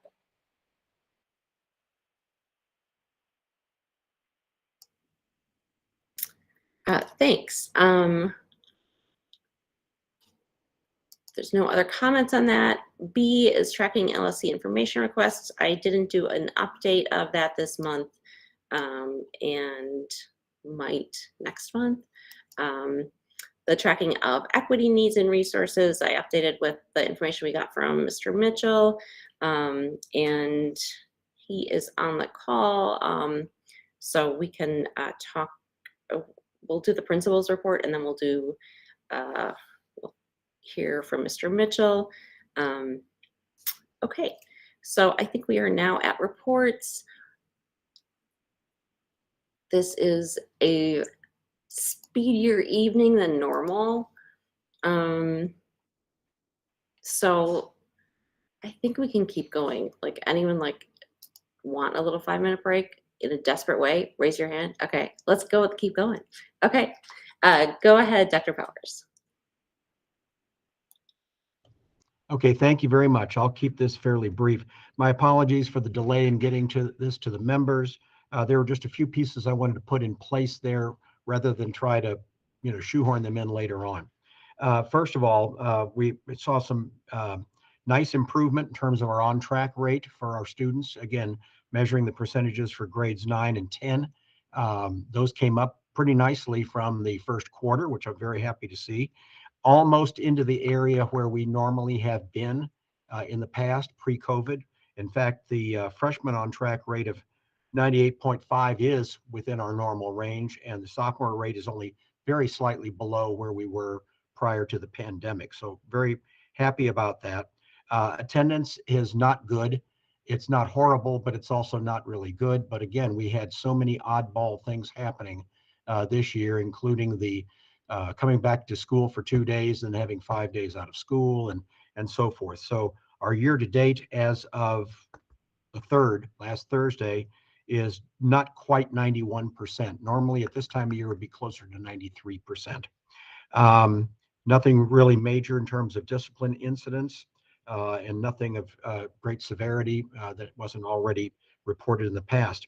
Health and safety, just a quick update on a number of things. We have our regular Thursday testing available, and that's settled into a regular pattern now, thank goodness. It was rather up and down there for a while, but we've had over 50% of faculty, staff, and students register for testing at school, and then they do their testing at school as well.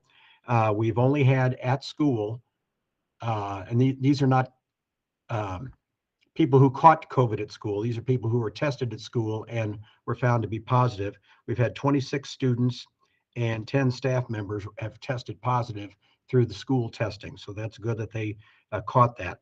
Our big positivity spike was mid-December to mid-January, where we had between 50 and 60 students out on some days due to COVID. That's now down to 6, 7, 8 in that range.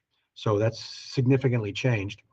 And as of last week, as of the 3rd, 88.2% of our students have at least one shot and 83% are fully vaccinated. Now that is fully vaccinated as measured by the 2 shots, not the new definition of that with the booster. We don't have that data just yet. And the quarantine days were reduced. As everybody knows, that was communicated from 10 days to 5 days. And I got to take advantage of the last 10 days. I was on the last group that had a 10-day one. So on my second time around with COVID. It's very interesting. Any questions quickly on any of that related to COVID or any of the related health issues? Nothing at this point? Okay, very good. I'll just move ahead. This is something I mentioned yesterday at the budget meeting, but we are utilizing some of the funds from the MFT fund and also from the re-engagement fund and possibly from some other sources as well to create a new area within our school. We have, if you've ever been in our north building and been to the auditorium area, and again, there's a longer term project to do some major capital work inside that auditorium, but the lobby itself is kind of a cold and rather run down looking area, but it's large and it's could be a potentially very useful area. So what we're creating is a student gathering place. We are going to remodel the area, tentatively referring to it as the Eagle Zone or the E Zone, as a place where students can sit down together, work, relax, like some of the other places we have in the South Building. We have more space in the South Building than we have in the North Building, but this is an area that needs some attention. It's something we'd like very much to do. We've been talking about it for several years as a possibility. This is going to include carpeting. It's going to include some painting, which is not a major part of it. In the long term, maybe some window treatments and so forth, and some other things, and furniture of various kinds, including round tables, kind of work tables like we have in the lobby area of the South Building, where students can get together and work on things, comfortable seating of various kinds, and again, things that are more modular that can be moved around and can be utilized. It will also include technology. We want to try to boost the number of electrical outlets in that area so that the students can plug in and recharge their Chromebooks, recharge their phones, and so forth. And also to provide presentation technology, either a mounted data projector or one at least that's available for that area, a screen and things of that sort as well. So there are just a number of different ideas we're working on right now. Mr. Hilbrands and I met with several of our student leaders yesterday, kind of went through, talked about the area. Everybody's familiar with the area. And it's just, like I said, it's just a big open space that just needs some very nice treatment that will make it much more attractive, much more comfortable, and much more appealing to our students, to help them engage with each other and to combination of like we do during ACLAB, a combination of relaxing and catching up on things as well. So we'll have a more detailed plan for this in the next meeting. We may have some, probably by that time, have some estimates that have come in. We're looking at, these were very rough figures, and I'm a little hesitant to use numbers, but I will do so anyway. We're looking at something in the range of $30,000 to $40,000 total. That would include infrastructure, which can be paid for by re-engagement funds plus others. The painting and the carpeting is allowable. And with MFT funds, we can purchase furniture, we can purchase technology, and we have ample funds there available to us. So we're pretty excited about this, and I think this will be a nice thing. And maybe if it's very successful and we find it to be cost effective, we may find other areas in our buildings that would be that could do with a touch-up, let's put it that way, could do with some reimagining and some remodeling. So I am no expert on remodeling. I haven't changed anything in our house since we moved in 1987, other than to paint a few rooms and put on a new roof. And apart from that, I'm not really big on a lot of these things, and I don't have much talent. But I know what things look like when I know the kind of things that will appeal. And I think our kids responded very positively to that as well. Thanks, Dr. Powers. Roberto? Dr. Powers, this sounds like an exciting project. I'm really excited for this.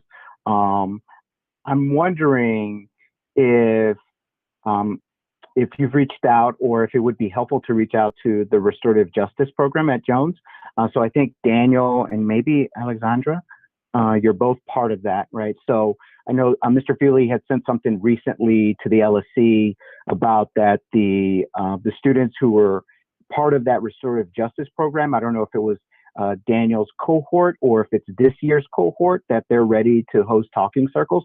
But I think that would be an amazing opportunity to bring them in, because what you're describing sounds like this would be a wonderful space to have those courageous discussions. So I would encourage Dr. Powers, you and your team that's working on this project to invite the restorative justice program, and that would be great. I mean, it would just really enhance, right, their involvement and their and just the commitment to that program at Jones. And I agree with you, Roberto, especially from the point of view of, in addition to students going individually and so forth, it's also, I think, a great meeting place, particularly for things where it can be just a different, it'll provide a different vibe. It'll provide a little bit more relaxed environment. Now, it's not huge and we won't have seating for thousands or anything like that, but for certainly different clubs and organizations, different activities, I think it could be very useful that way. So it still has to serve as a hallway, or at least a portion of it does, because it's a pass through to get to the other side of the auditorium area. But it's, like I said, I think it's a very exciting concept. Thanks. William? Yeah, so just real quick, I and some other students, Dr. Powers and Mr. Hilburns invited us to see the space yesterday and go over the plans. And I just want to say they look amazing. I'm like really excited. I love Jones. I love especially that Jones leans towards these like great communal spaces. And I think this is an opportunity to develop another great communal space. We have a couple, like Dr. Powers said, in the South building. The North building, not so much. And so I think it's going to be really cool to see how this turns out. And I think it's a great opportunity just to create a space where students can relax. And I'm really optimistic about this. And I also just want to say a big thanks to Dr. Powers and Mr. Hilburns for inviting students to come and look at it. It was really nice to be able to see what it would look like, and so far, the few people who I've talked to about it outside of the group that was there yesterday have responded really positively to it. And I think it's just a great example of like the Jones mindset of like community and communal spaces. And so I think it has a lot of really great, optimistic, like a good future ahead of it. So yeah, thank you so much. And I think it's gonna be awesome.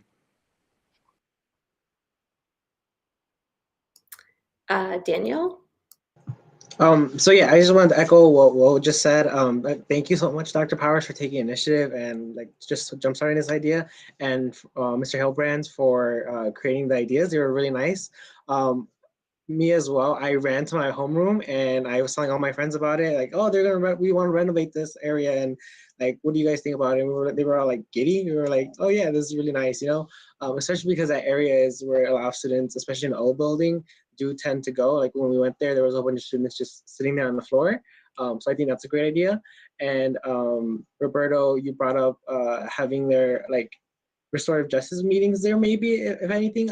I was there as well. I don't know if I was representing ALAS or restorative justice or something, maybe all of them, but I had the exact same idea where it might serve as a place for talking circles to be held there.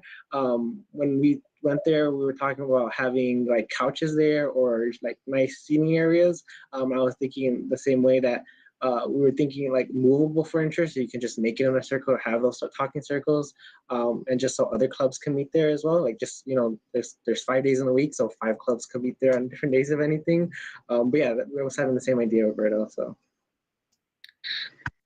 Deborah and Ellen, do you guys have any quick things to add? Yeah, that area is an area of the North Building that's particular experience for my family, because my understanding is if you are a mobility restricted student, that area is not easily accessible without keys to the service elevator. And I just wanted to raise that, you know, I appreciate everybody's excitement about fixing up that area.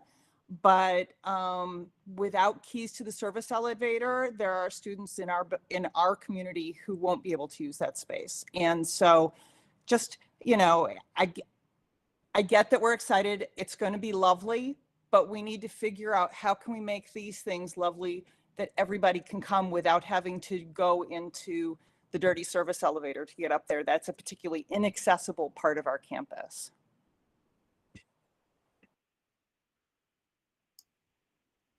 Thanks, Ellen. Or I mean, Deborah, Ellen.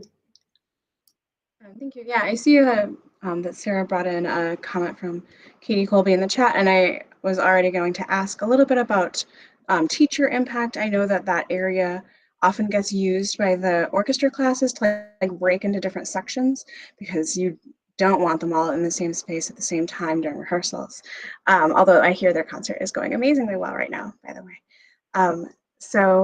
I just wanted to ask about that, and I believe there's also a lot of storage that is currently kind of ad hoc in there. So I haven't seen the plans. I'm not sure if it includes like kind of like cute storage, like Pinteresty, Instagram stuff. I don't know. I think Troy, it sounds like you're like the design person on this. So I just wanted to bring up like that question / concern if there will still be the ability to use that space for example, orchestra classes, and then also for storage of items that need space to be stored. And that's certainly true, especially with regard to use for example, when people step out to from the orchestra class to do small ensemble and so forth. There's no reason we can't continue utilizing it in that same way. We're also going to try to improve the desperately needed for improvement little foyer, which most people don't even know is there. It's at the top of the outside stairs, and we don't typically use that route. It's just essentially a smallish room that empties onto this lobby area, but it's perfect for the students to go in there and do some practicing as well. That will be improved as well as far as flooring and that type of thing.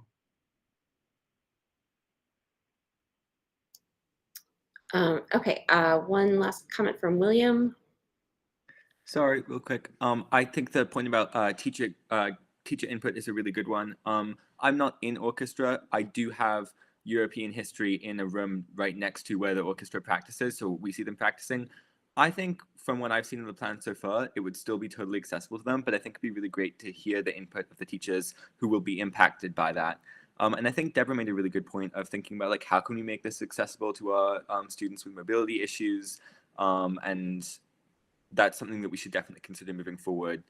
Is yes, let's be optimistic, but also like let's consider who will be impacted by this space, and how we can incorporate their opinions into the discussions around it. But that said, I think there's a lot of great discussion and a lot of great solutions ahead of us. Thank you. I'll continue on and just cover these other things very quickly. We have received an additional $50,000 grant from Rivers Casino. This is not because I have a relationship with them from the point of view of being a consumer of their services, but going back about 6 years ago, 5-6 years ago, I became aware of their opportunities available for school grants, and I believe this is the 4th one we've received. We've used those funds to support our students who have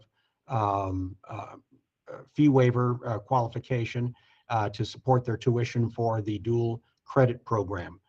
We have budgeted for that this year because we no longer had any money left in the Opportunity Scholarship account.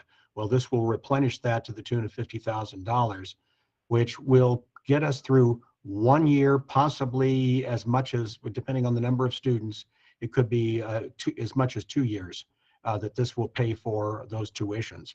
But in the meantime, we also are budgeted for this year for that tuition. National Honor Society induction is tomorrow during ACT Lab. We've got over 200 new members, juniors and seniors, very exciting. Looking forward to that. And we're doing it in the gym this time around. I think it's going to be fun. I think it's going to be an interesting event, and it will also be, if I'm not mistaken, live streamed and recorded for people who are unable to be there and want to view it again. The dress code that was recommended by the LSC, myself and the rest of the members of the leadership team reviewed that, discussed it, and we are implementing that. It will be in our student handbook and student and parent handbook as we move forward. SAT prep has expanded. We have the academic approach portion of it, which is ongoing, but we also recently started and brought back our SAT math prep program taught by one of our teachers in a very similar format. Some of the sections are in person, some of them are remote.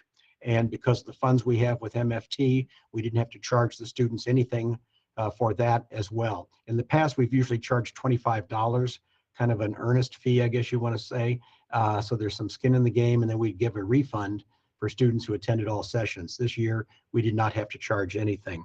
So that's going quite well. There's a change in our early dismissal procedures, and this is something just to try to make it easier for everybody concerned, students, parents, and office staff, for students who have to check out from school. We included this and communicated it to our parents last week, and to make sure that this is already in place. And we also want to emphasize that academic lab is part of our school day.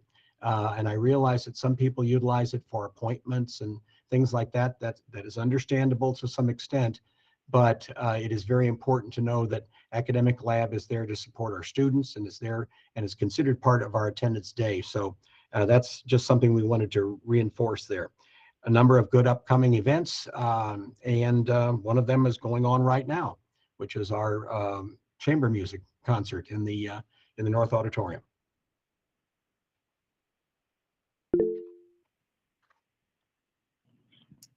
Roberto?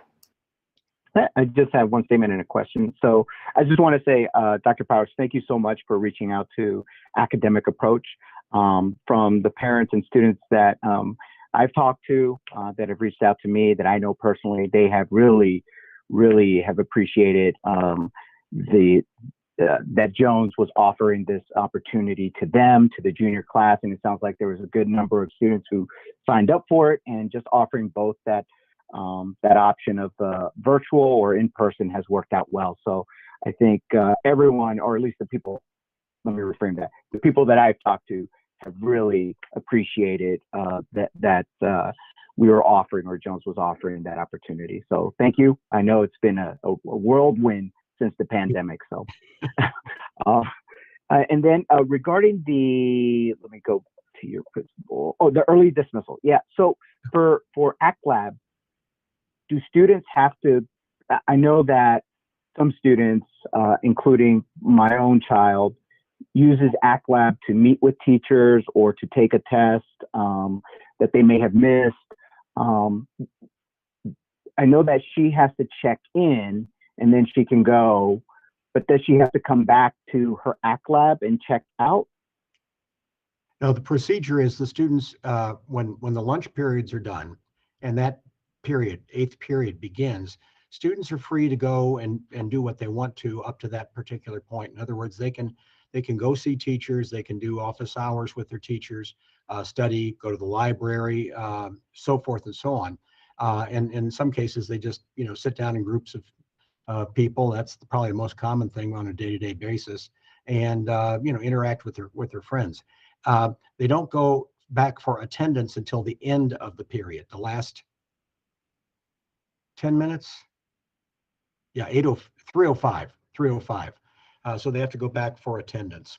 But if a student is early dismissal, we have to make sure that that is factored into that student's attendance for that period.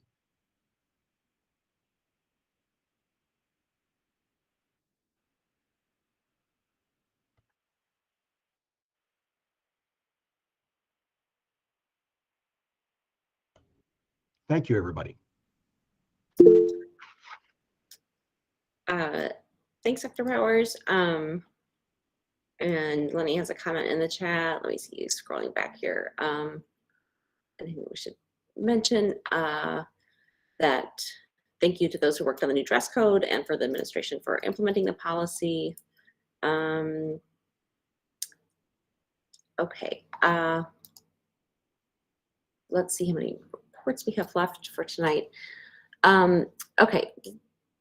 Why don't we take let's do the equity one while Mr. Mitchell is here, and then maybe we'll take a 5-minute break before student and PPLC and anything else from budget. Yeah, so let's do that. Okay, Mr. Mitchell. Good evening, everyone. I will be really brief. Did everyone on the council get a chance to kind of peruse it real quick?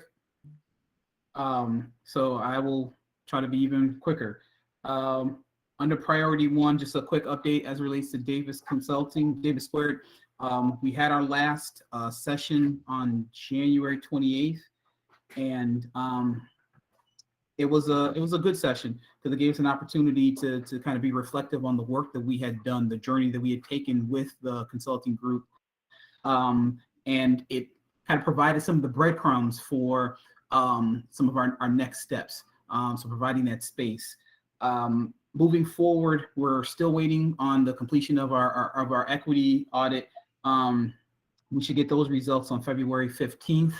And there will be one more session for currently school leadership, but to meet with Davis to kind of address what came out of the equity audit and if you could call it some coaching support in regards to some next steps. So we'll be able to talk more about that at the next meeting. Under the second priority, a quick EOS update. I know you guys have been wanting certain information and I haven't been able to give it to you. Still kind of in the holding pattern. What I can tell you is the key part to the equal opportunities, like any support that we can get from them, is really stemming from the data we get from the survey. Currently, we have about 45% of the students surveyed. To actually get another pathways report, we need to get to 60%. So we definitely need to kind of push to get some more data. And really that data drives how we move forward in some of the decision making. So I met with representatives from EOS and from the district this afternoon, and that's where I kind of got that update. In the equity report, I did mention a closing date of February 25th. We'd love to get that done sooner, but that is when the survey will officially close and we won't be able to access it any further.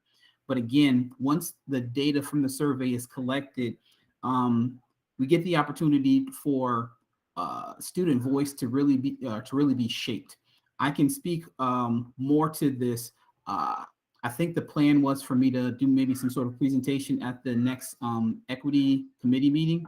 If I missed the last month, I apologize, but that can happen this upcoming month. And so I can elaborate a little bit further as it relates to EOS. Mr. Minsver actually just kind of mentioned what peer conferencing program had been doing in terms of kind of completing their training and reaching out to different clubs and entities of the school because they're prepared to do some of these talking circles to work on building a community. So that is a plan that's in action. And as we already know, the hiring of our Director of Culture and Climate, and Mr. Lopez, that kind of addresses priority 3 and priority 4. So that is a quick summation of the equity report for this past month. Any questions or something that I missed? Go ahead, Roberto. Hi, Mr. Mitchell. It's good to see you. And you didn't miss the equity meeting at all. Early in the year, I got hit with Omicron, and I'm fully vaccinated, but it didn't. I held off on the booster 1 month too long. So everyone get boosted. That is my public announcement. But I was going to ask you, Mr. Mitchell, if you have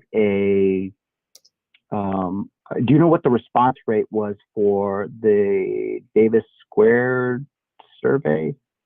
No, unfortunately, I don't. They're the outside entity. They collected that. We helped, send the links out to gather, get the data for them, but we have not seen any of that information as of yet. That's what we're waiting for the 15th. So, okay. And I apologize, Deborah, my interpretation, I thought you were referring to the EOS survey, but the Davis Squared survey had been closed and they have compiled that data. So we're waiting to get the results from that. And I was I was wondering, Mr. Mitchell, if regarding the EOS survey, you said you have to hit a threshold of 60% in order for EOS to produce an EOS report.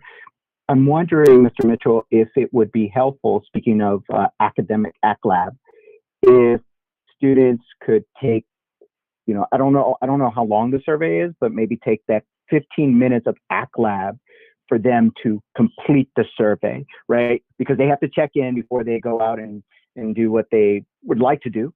Hopefully they're being productive at that time, or they're just relaxing, right? And taking some relief from that stress. But I'm wondering if it would be helpful just to say, hey, we're going to take 15 minutes before you go out, and we would like everyone to complete the survey, and maybe that would increase the participation.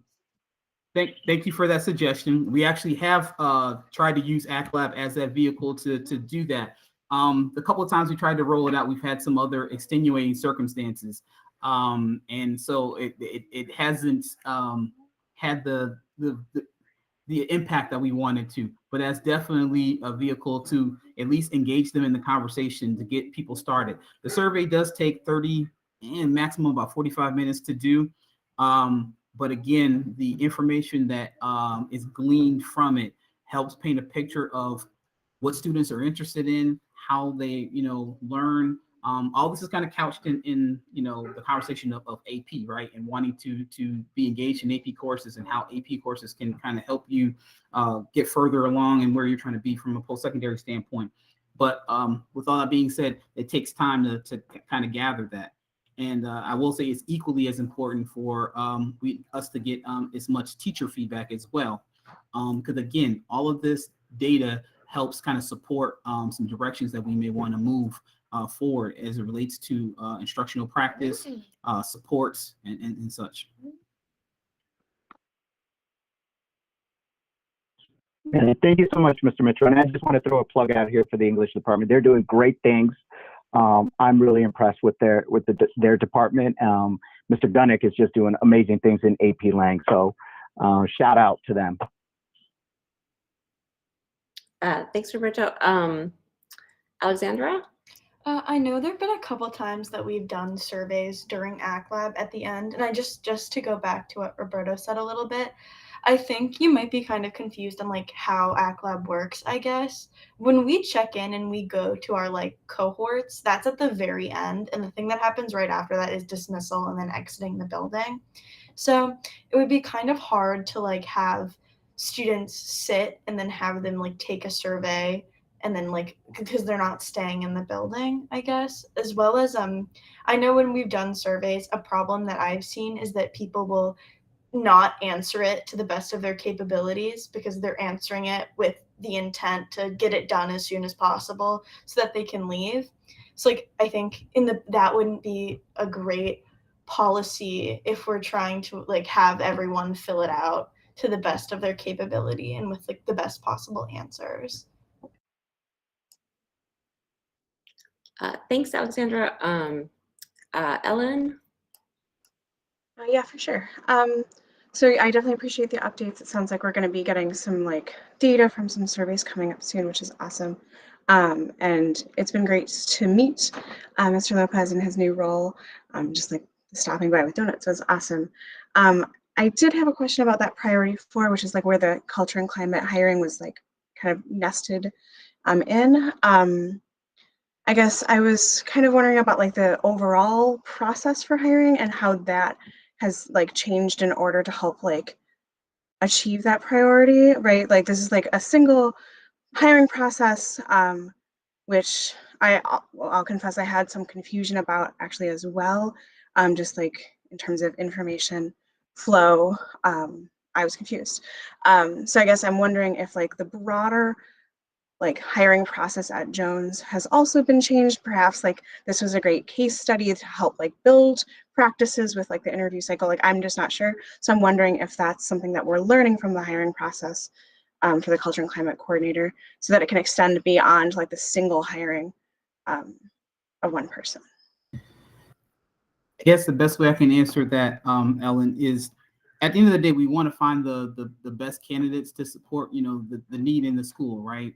But we have all had in different settings the conversation and need for diversity, and that being kind of the forefront of some of our thought processes as we do this, and that was the case here as well. And so that's why I kind of couched it there, because like I said, the hiring of the Culture and Climate Committee, or excuse me, the Director of Culture and Climate, kind of satisfied a couple different, 2 different priorities. But like I said, chose to couch it there because generally speaking, across the board, and the departments that I have assisted with hiring decisions or been a part of that process, being a part of this process with the culture and climate coordinator, it is definitely something that is, like I said, on people's minds as we're moving, as we're, looking at candidates, as we're, again, trying to find the best candidate to support our students. And so I guess if you want to say this was an example of that process, then yes. Thank you. And yes, Deborah, I see your comments. And I think that there was some communication from Mr. Valicio about the hiring process, but I think it was a little bit like intermittent and unclear across. Did you want me to clarify for everyone kind of the actual hiring process? Because your question was two-part, and I believe I answered the first part of your question. Sure. So to all present, with the Culture and Climate Coordinator, I guess the official title, Director of Culture and Climate, the position, as Mr. Minjibra mentioned earlier in this meeting, came out of a need and out of some research about this position, and so clearly we found the funding through the whole school safety plan. And for the actual committee hiring, we originally sent out correspondence and tried to get feedback from staff, like, hey, who would be interested in being on the committee. We had a couple of LSC members volunteer their time, and we started the process where we collected resumes. And actually, before we collected resumes, we had an initial meeting about how we kind of wanted the process to go and what were some of the key things we were looking in. Kind of created a Jamboard with all the kind of ideas that we thought. And then from the Jamboard, we kind of created a spreadsheet and actually used a scoring rubric for the first batch of resumes, which is about 15 or so that we looked over. And from those 15, kind of identified 3 candidates that we wanted to move forward with a first round interview to kind of get to know them a little bit. With the idea that the second round, we would look to get a little more staff participation and student input on the candidate. And so with that being said, we did a first round and there was a pause because I think there was a spike in COVID numbers. There was just a lot happening. And so there was a pause, and we resumed with a second batch of resumes and followed the same process. Let me pause for a minute and go back. We did do a round of interviews with those 3. Was it more than 3, Deborah? I forgot. Did we do 5 the first go around? We invited 3, 2 came. In the first round of interviews, out of 15 to 20 resumes, we invited 3 and 2 came. That's right. And we said, we want to keep looking. And so we did. And that's part of why it took longer. It wasn't just that it was craziness on the planet, but that it took time to go shake the trees and look for we wanted really good candidates. And so again, we went through the secondary process, and we narrowed it down to 2 potential candidates that we were interested in bringing to 2 students and 2 teachers. And actually, one of the 2 candidates declined because they took a different offer. They didn't do a culture and climate position, but they actually took a completely different offer. And so we had Mr. Lopez, and we really wanted everyone to get a feel for who we thought was a very strong candidate. And that's kind of how the process moved. We did do we sent out a video clip of him so people could kind of get an idea and asked for some feedback. And then we did the meet and greet where people had an additional opportunity to ask some questions, provide some feedback. And we were really just looking to see were there any red flags, or there's something that we were missing from a committee standpoint. And without seeing those things, here he is before us. So that was the process for the long and short of it.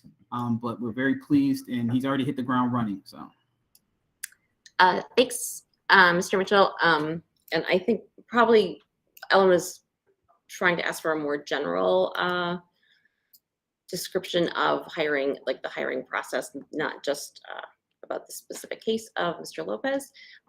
Daniel, did you have your hand up still? Yeah, I was just real quick, sorry. Mr. Mitchell, I know for the EOS survey, we did it in me and my classmates did it in psychology after the teacher allotted some time for it. I think we had like a quiz where we went over the modules and then we took it. And I found that really helpful. And I found my classmates also completed the survey. And I don't think anyone rushed through it because we had like ample time. So I don't know if you want to suggest that to other teachers or if other teachers are doing that. But yeah, that was really helpful. Thank you for that, Daniel. Actually, the survey breakdown, seniors and freshmen actually have the largest percentage. So out of the 47%, like over 50% of the seniors have completed the survey and over 50% of the freshman class have completed the survey. So I'm glad to see that you guys had that opportunity. I had a question about the Davis Squared training sessions. We heard we had a letter read in December saying that the Black faculty and counselors were not going to participate in sessions going forward. Did they end up participating in this last session? I don't think we really heard anything from the administration about some sort of response to that. It seems like a pretty big question about the value of the training given the comments that they had and the need to withdraw from it altogether. And so I think I hope that the Davis Squared final report will certainly address that. If they don't, I think the LSC would like to see some addressing of that in an equity initiative report, since that fits into those priorities. And it's certainly a big part of culture and climate for the school.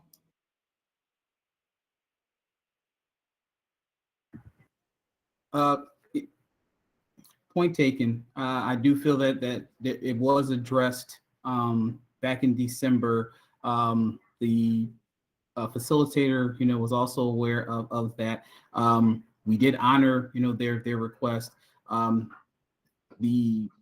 The follow-up to that is no, they did not participate. At the time of the request, there was only 2 sessions left, so they had not participated in these last 2 sessions. The kind of the rest of what you're asking for requires a little more response. That I'll say this: you're asking if the equity report will speak to this. I don't know that it will, but there's definitely been some conversation centered around how they have felt. Those particular staff members have felt. We're still working through that as a school community. Thanks, Mr. Mitchell. And Roberto? Yeah, Mr. Mitchell, thank you so much. And just to echo on Cassie's comment about, and your comment, continuing that conversation with our Black African-American staff. So I just want to make sure that their concerns and that they have that space to speak with anyone at the administrator, with the administration, to make sure that their concerns are addressed and that you guys are welcoming them. And I'm not suggesting that you're not, but I just want to make sure that they're that folks are reaching out to them. So, and then the last comment I just want to make is, Mr. Mitchell, I absolutely appreciate you sharing the interview and hiring process for the Director of Climate and Culture.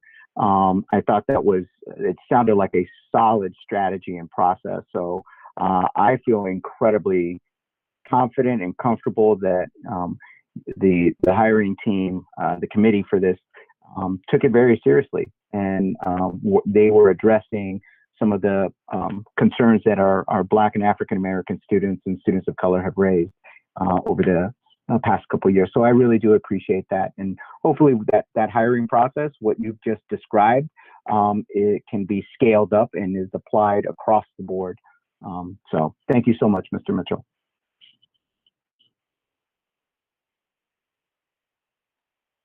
And let's take a last comment from Lenny. Go ahead, Lenny.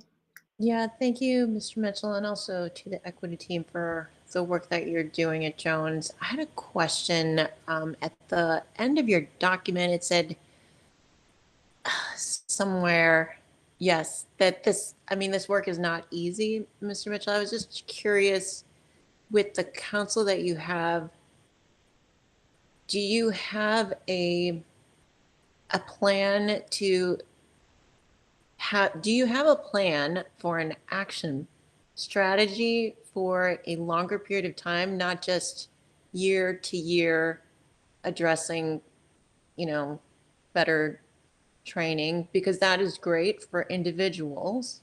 But I'm wondering, I agree with codifying the hiring practices. That's like one structural thing that could be shown. But what's your vision in seeing, like, is there a 5-year plan, for instance? This stuff is really hard and it's going to take a long time, and every year is going to be something, but is there a strategy? Great question. I giggle because that's always the prevailing question is there a plan?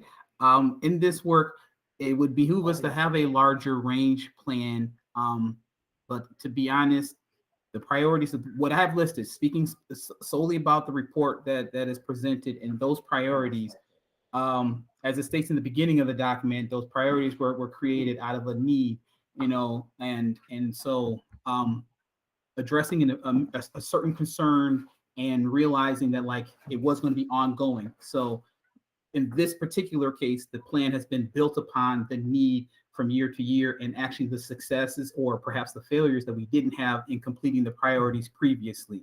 So as currently designed, it's a little more difficult to say 5 years from now where we want to be. Not impossible, but that hadn't been where we've been. We've been kind of in the middle of it, in all honesty. But that would be the goal, is to be able to have something a little more long range, so then we can backwards plan on kind of how we're going to get there. Okay. But, full transparency, the priorities that were developed came out of a need, in a way to just kind of couch all the concerns and demands that were coming from teachers and from students, and, prioritizing that at this point in time. Getting the culture and climate coordinator in place is key, so that we can do, what you're suggesting, have something a longer range plan.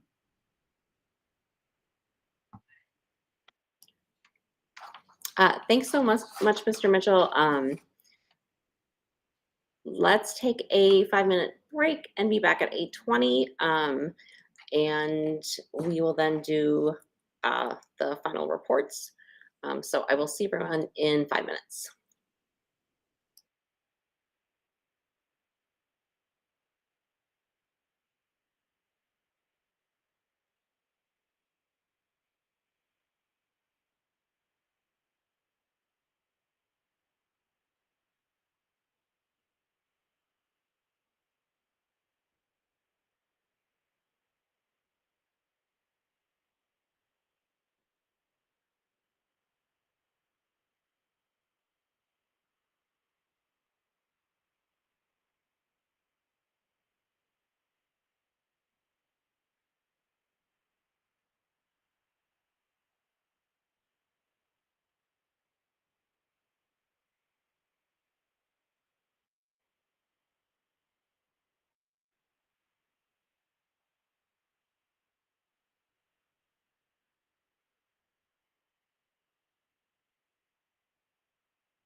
Okay, I think we can call back to order at 8:20 and have Sarah take the roll.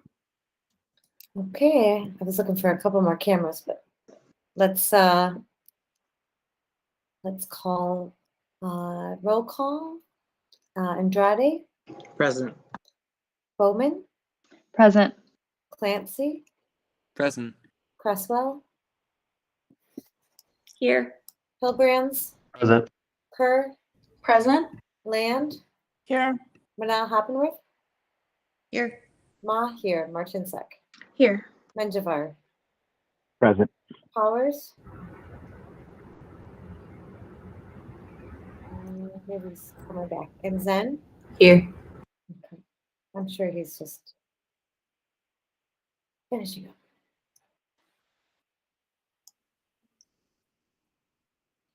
Okay, next up is our student report. And Daniel, William, and Alexander, take it away. I can begin. So first of all, we just wanted to acknowledge Black History Month. So with February being Black History Month, we wanted to take time and wish everyone a happy Black History Month. American culture would not be what it is today without African American culture, from dance to music, from literature, art, etc. We encourage everyone listening today to learn something you may have not known the day before, whether it be about the history of Black America or the current day battle of voter suppression. For students, however, the Black Student Union is holding multiple workshops and events throughout the month. You can find more information at BSU's Instagram page at Jones_BSU. Special thanks to BSU and BSU president, who is also my great friend, Riley Montgomery.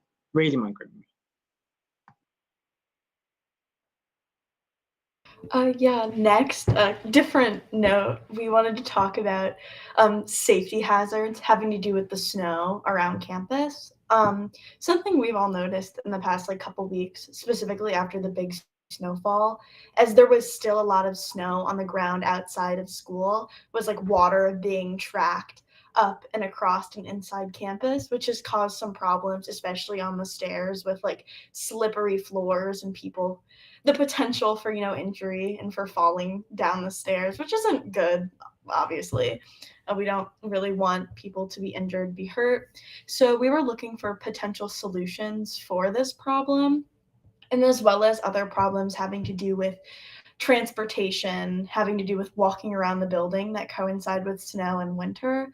So maybe teachers being a little bit more lenient with kids showing up a little bit late, first period, as well as some different ways to route traffic throughout the building so that everyone can still make it to their classes on time while not rushing across slippery and wet floors. Yeah. Yeah. And then just the last thing is COVID-19 policy.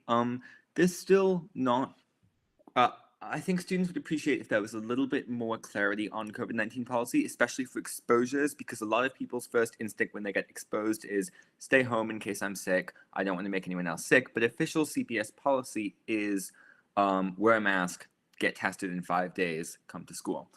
And I know there's a lot of confusion about that. And so I think it would be helpful if that was restated for students.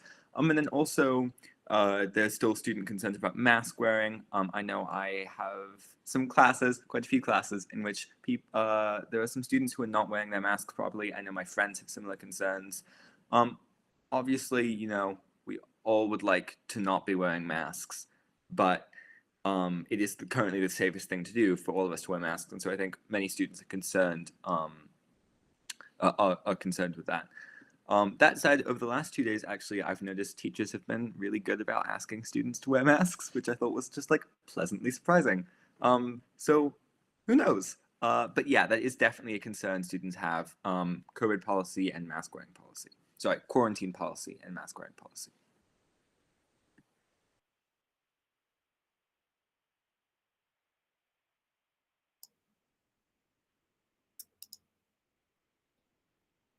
Thanks, student reps. Roberto?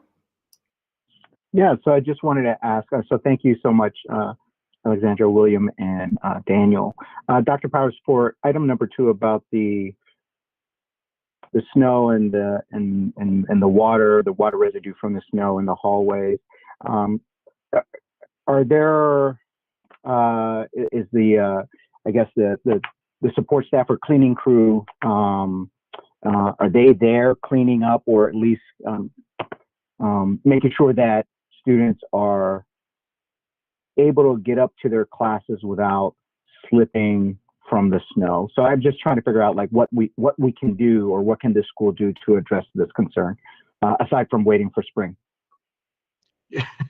Waiting for spring is what we're all doing right now. No, good point there, Roberto.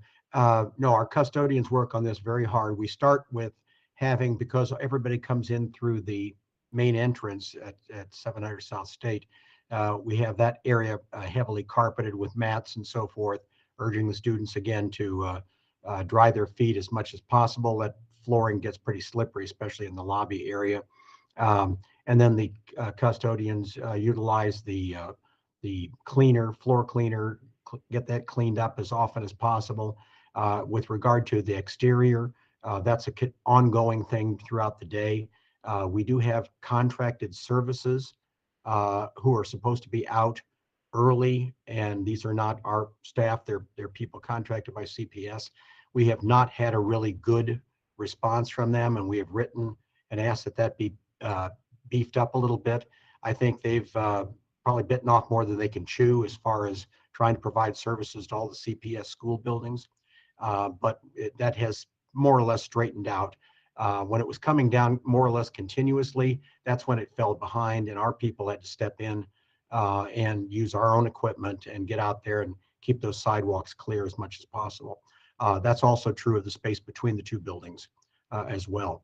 So it's an ongoing fight when it gets to be like this time of year. And at least when it stops and the sidewalks become relatively clear, it's easier to keep up on the interior floors.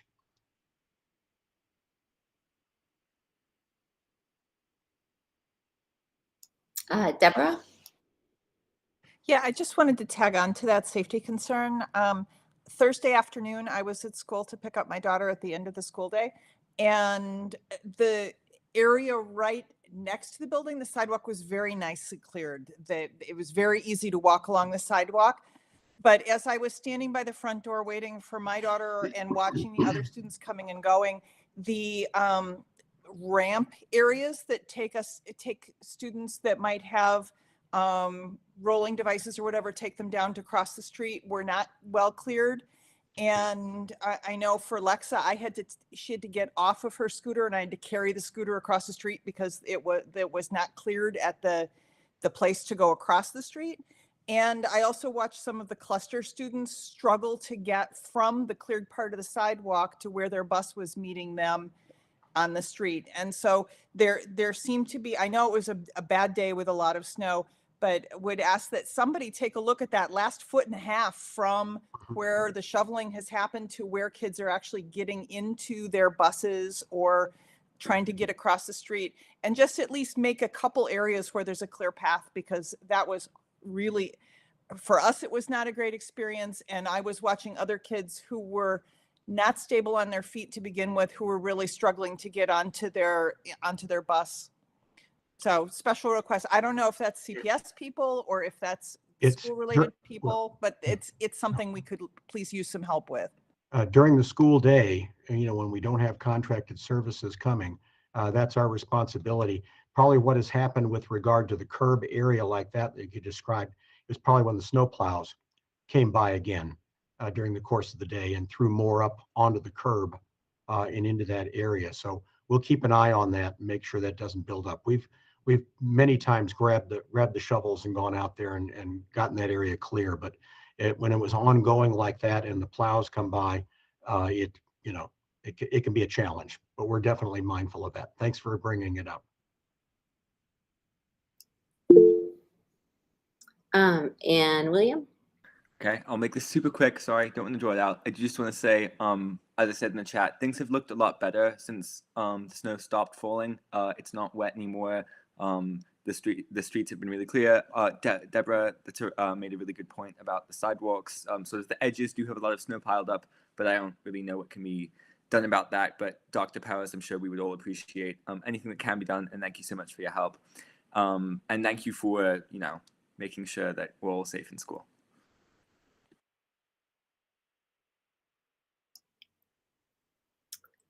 Thanks so much. And our next item is the PPLC report. So Kim and Ellen, I think you said Katie Colby would give the report. I think she's actually at the orchestra concert. Yeah. So that's okay. That's really fine. I can give the report. I know it's been linked in the agenda as well. So the PPLC met with members of the teaching staff on January 24th to gather information, issues, and concerns to bring to administration.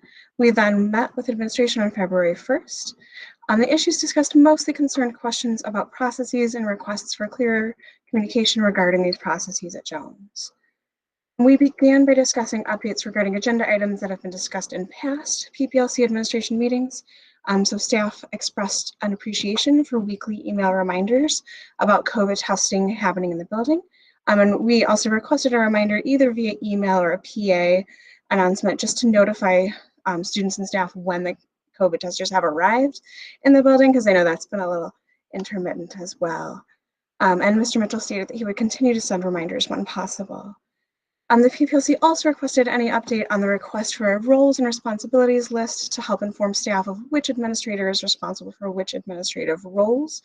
And Dr. Powers stated that the administration is still in the process of solidifying a list to include new office staff, for example, Ms. Brown, and then also our new culture and climate coordinator, Mr. Lopez. We then discussed teacher concerns about how certain procedures are executed at Jones and the need for more clear messaging about processes that are already in place. So the first concern was about streamlining testing center procedures and ensuring that the testing center is always staffed, which it currently is not. So teachers have some suggestions around this, but are unclear about who is the point person to listen to and execute changes. The next concern regarded the decision to make finals no harm. Specifically, teachers asked for more clear messaging regarding similar decisions that impact planning school-wide. So in this case, teachers had already planned for finals, but the sudden decision to make finals no harm meant that they either had to shift their plans dramatically or they were unable to do so, which resulted in a loss of valuable learning opportunities for our students. And the last concern related to procedures at Jones was regarding the hiring for the culture and climate position, which I mentioned a little earlier. So as Mr. Mitchell mentioned, teachers received an email soliciting feedback based on a short video of a candidate. Although it seemed to teachers that the position had already been filled since this was for one candidate only. Therefore, teachers had questions about what the hiring process was and how specifically teacher voice was incorporated in the hiring decision. So administration explained that although this candidate was a finalist and high in the consideration list, the decision had not been finalized, the offer had not been made until after they received the teacher feedback. And the last thing that was discussed at the PPLC administration meeting on the 1st was that teachers asked for direction for a plan for when there is a lack of coverage due to teacher absences, whether they're COVID related or weather related with transportation issues.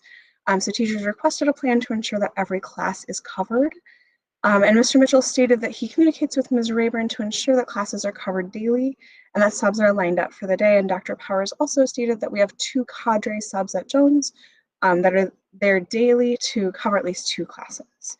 So that's what we discussed. We're open for questions about the PPLC report.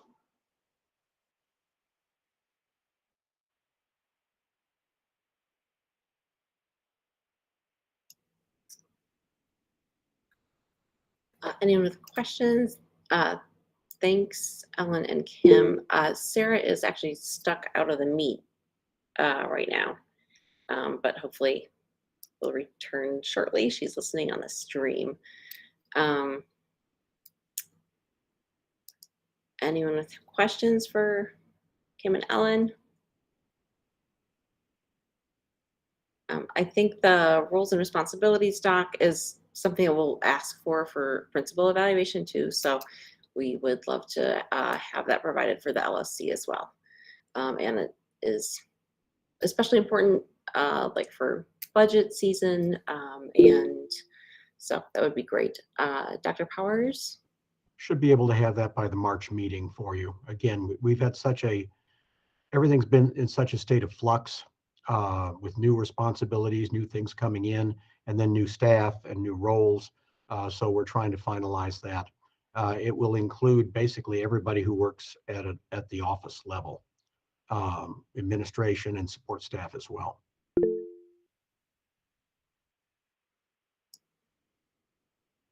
Go ahead, Ellen. Sorry, I'm raising my hand for my own statement. It's totally normal. I opened the YouTube earlier just to make sure that I'm addressing any teacher needs that are brought up there. And I noticed a comment about no harm finals. So I wanted to clarify, Lee, that the concern is not about the actual decision to make finals no harm, just like the time frame made things challenging. So I did give a final for my AP Physics class, which was a practice test, which is intended as a really good learning opportunity for students to have exposure to their first full practice test. And so like many students still avail themselves of that learning opportunity. I also recognize that like for some students, the fact that it was no harm meant that they spent the next couple days in class thinking like, okay, I'm gonna take a breather, which again, we all really deeply need, but it changed what that learning opportunity was for some of my students. I also know some teachers gave finals before this decision was made. And so that makes it really a little bit challenging, right? So Ms. Bowman, for example, that makes the things a little bit challenging for us to like all be on the same page. So the request from teachers is not regarding the actual decision, but the process around the decision. I wanted to clarify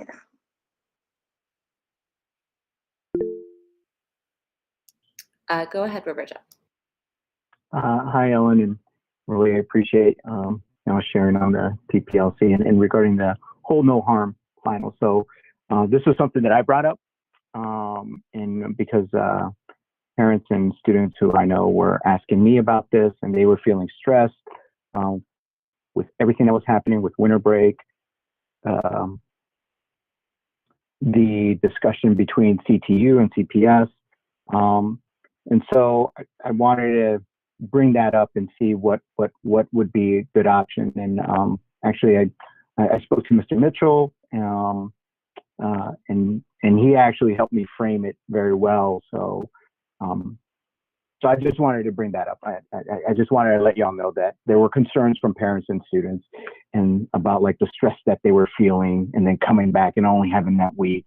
And I think William and Alexandra and Daniel, I think they had also, if I'm not mistaken, they had also brought it up, and then there was this huge petition. So yeah, so I apologize if I put any sort of stress on y'all or shifted that burden on y'all. So, but that's why I brought it up at the last LSC meeting.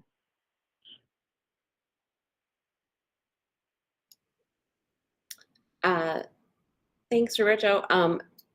It looks like Deborah has been kicked out too.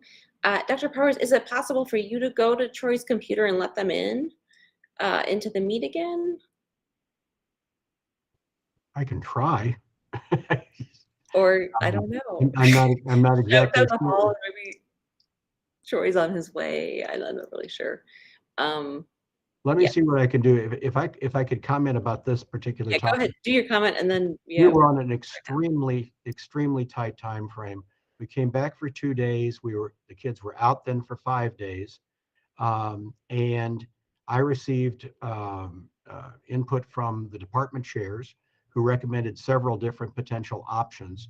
One of which was to do a hold harmless approach there, and we received a very strong recommendation from the students, and actually I met with student leadership as well, to Student Government Association leadership to discuss that also. So I was very pleased. We had plenty of input on that.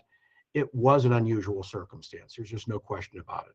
Had we not missed 5 days of school after we came back from winter break, we probably would not have entertained this, but we did. And then that meant, and of course, then we had a day off school following that, a Monday, King Day. And so it was a complete perfect storm, I guess you might say. All we needed was more snow to make it even more exciting. So I regret having to make a decision like that so quickly, but there was quite a bit of input from multiple sources. Now I will go and try and see if I can let those people in.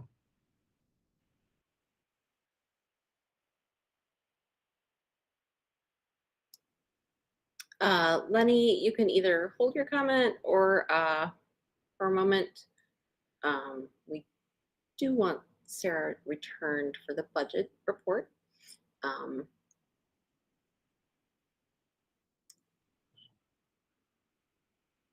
And so everyone just take a moment to reflect on things. If you want to, go ahead, William.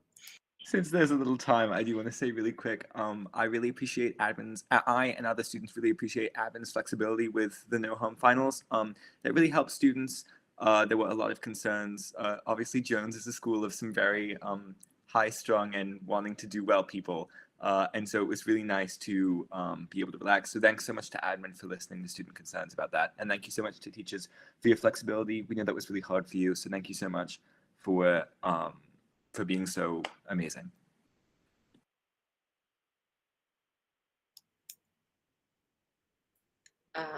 Deborah is back. Is Sarah requesting, hopefully? I don't see it. Let me send her up. Oh, Troy's on the way. So no despair here.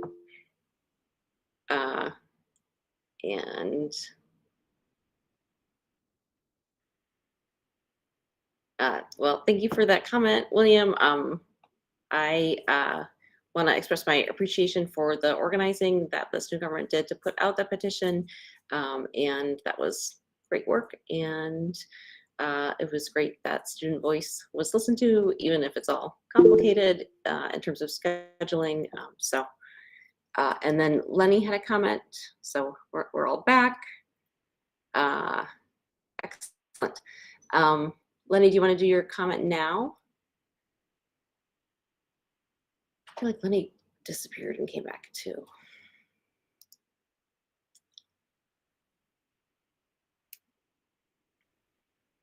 Okay, we'll put a hold on Lenny's comment. And Sarah, do you want to go ahead with the budget report? Well, sure. I put a slide in there. I don't really have anything to present, only if people had questions about the information. I'm really excited, I would say, to work with Chris Bergny. I think it's going to be great. He's very knowledgeable. One thing that I take away from our meeting was that his previous school, he has experience with translation. So I thought that maybe he could give us some insight on how we can do that in the future. So other than that, thanks for letting me back in, whoever it was.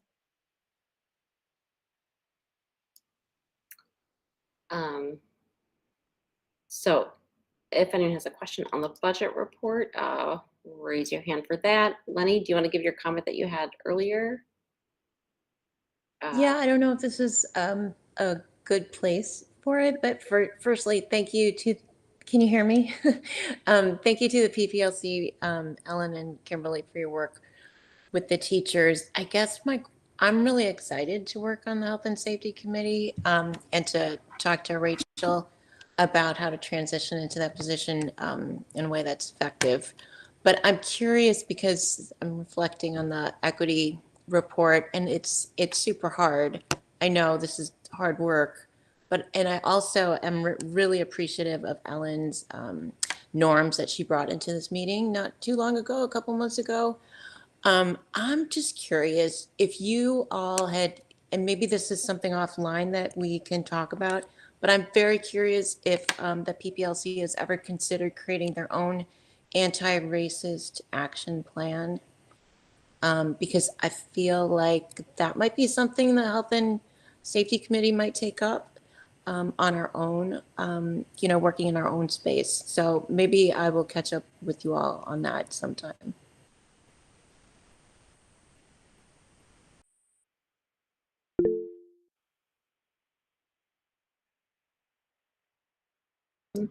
Is there a hand? Oh, there it is. It's Ellen's. Thanks. Go ahead, Ellen. Yeah, I can raise my physical hand too. So Lenny, yes, absolutely, we would love to chat. There was, whew, 2020, early 2020, there was a racial equity petition that was brought by staff members to the administrative team to like bring specific asks to the table that I think led to many of the priorities, or probably like exactly the priorities that Mr. Mitchell delineated in his equity like statement. So that was not explicitly a PPLC project, but there has been some staff work around trying to structure like specificity around what needs there are at Jones to build a more actively anti-racist school, right? So would super be happy to share with that. Yeah, and I agree. I think Cassie, you incorporated some of those asks into like a tracking document as well. So yeah, I'm super happy to like share documents or also just like chat, if that's helpful.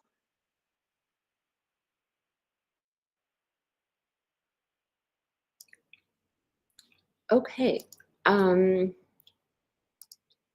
Any additional questions on the budget numbers? It's really helpful to see the OST and re-engagement and SRO and MFT, where we are with all of those. MFT, that is the COVID relief dollars. It's the CPS acronym is moving forward together. Of school time, we mentioned earlier, re-engagement funds were kind of like a special one-time thing at the beginning of the school year. And then the SRO is the replacement funds for removing the 2 SRO positions. So just clarification there for everyone. Any other comments in the chat that I have missed? Lenny, do you want to go ahead?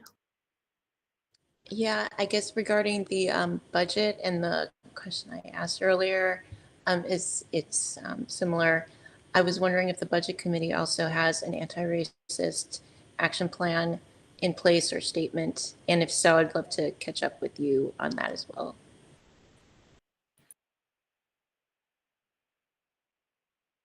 Oops, you're muted, Sarah. We do not have one, but that I think we'd love to talk more.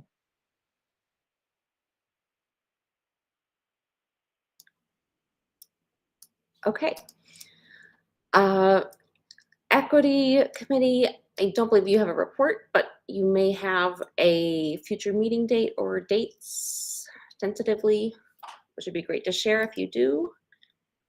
Yeah, so right now, we are planning on meeting either Thursday, February 17th or Thursday, February 24th.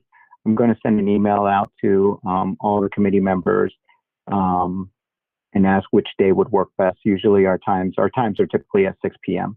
And I'm doing a better job of trying to keep our meetings at like 90 minutes. So yeah. And then, but I do have one. So yeah, so our meetings are either going to be, like I said, February 17th or February 24th. And then at that meeting, we're going to try to set a schedule for the remainder of the school year. That way we can provide it to Troy and he can post it on the website or on the calendar. Yeah, and it'll just be a lot easier. And then, yeah, I do have one request. So I noticed in the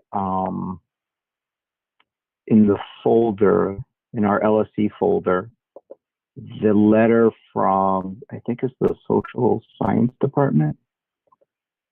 Trying to get to it now, but let me see if I can get to it.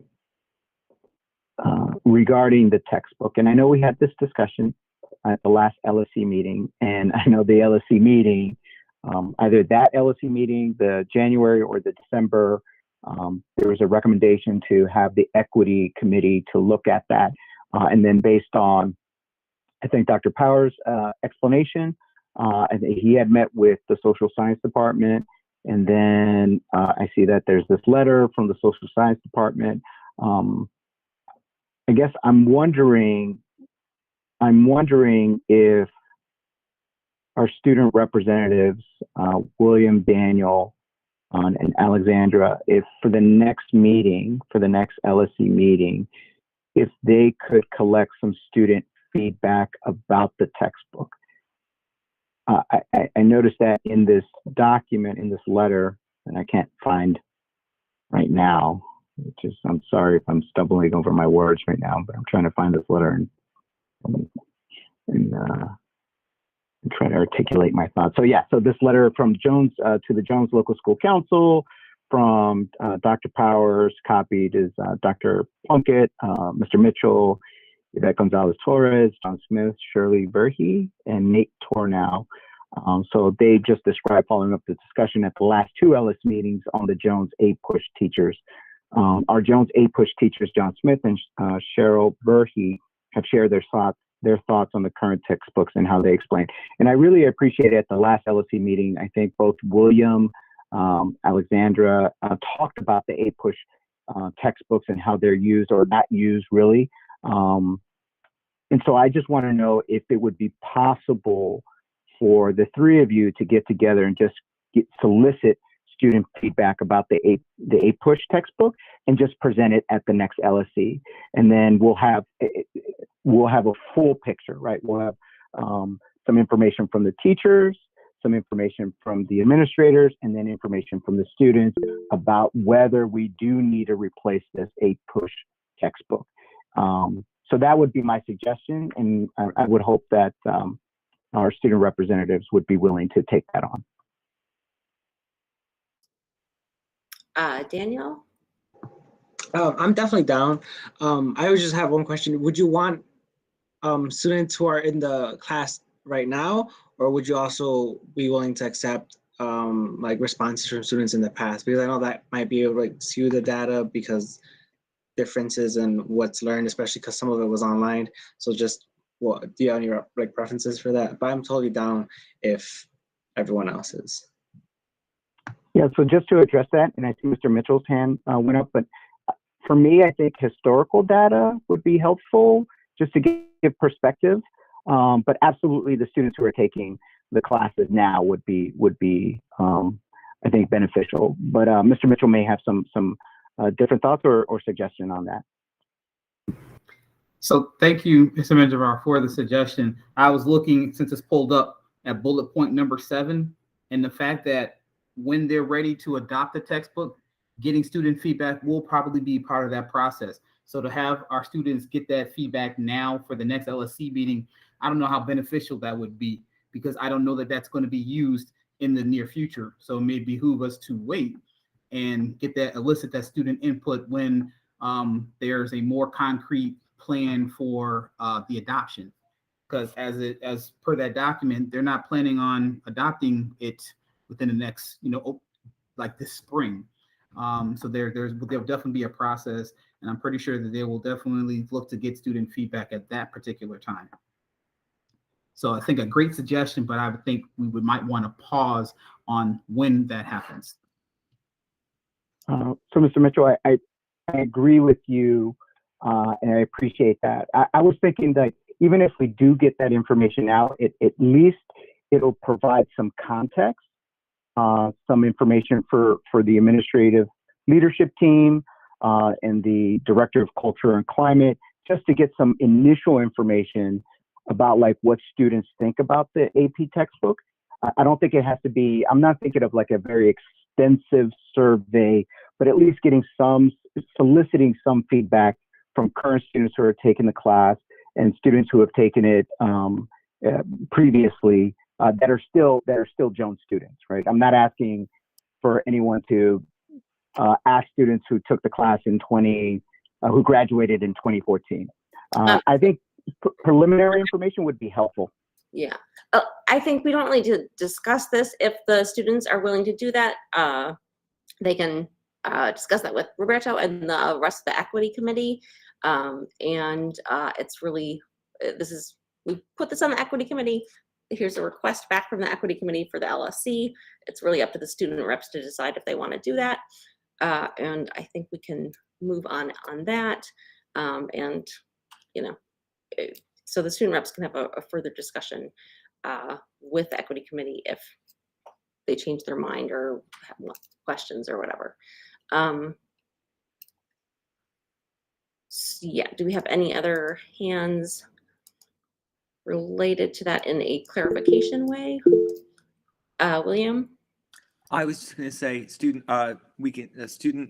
I cannot speak today. Sorry. Student representatives, I'm sure we're happy to include that in our next student report. I don't know how systematic it will be, but you know, as long as we're okay with just like talking to people, getting some feedback, that's totally fair.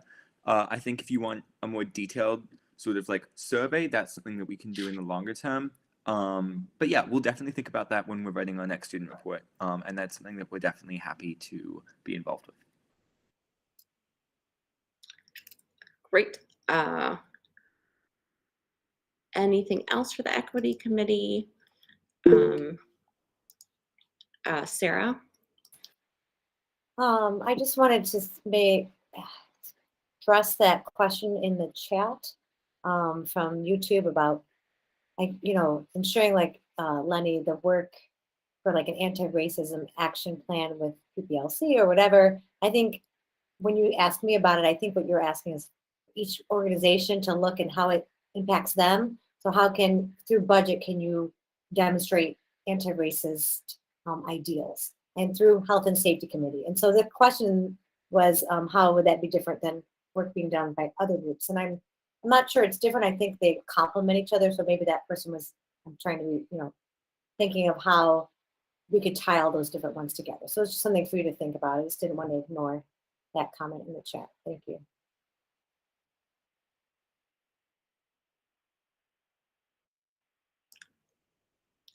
Thanks, Sarah. And thanks for monitoring the YouTube chat generally and responding. Health and safety.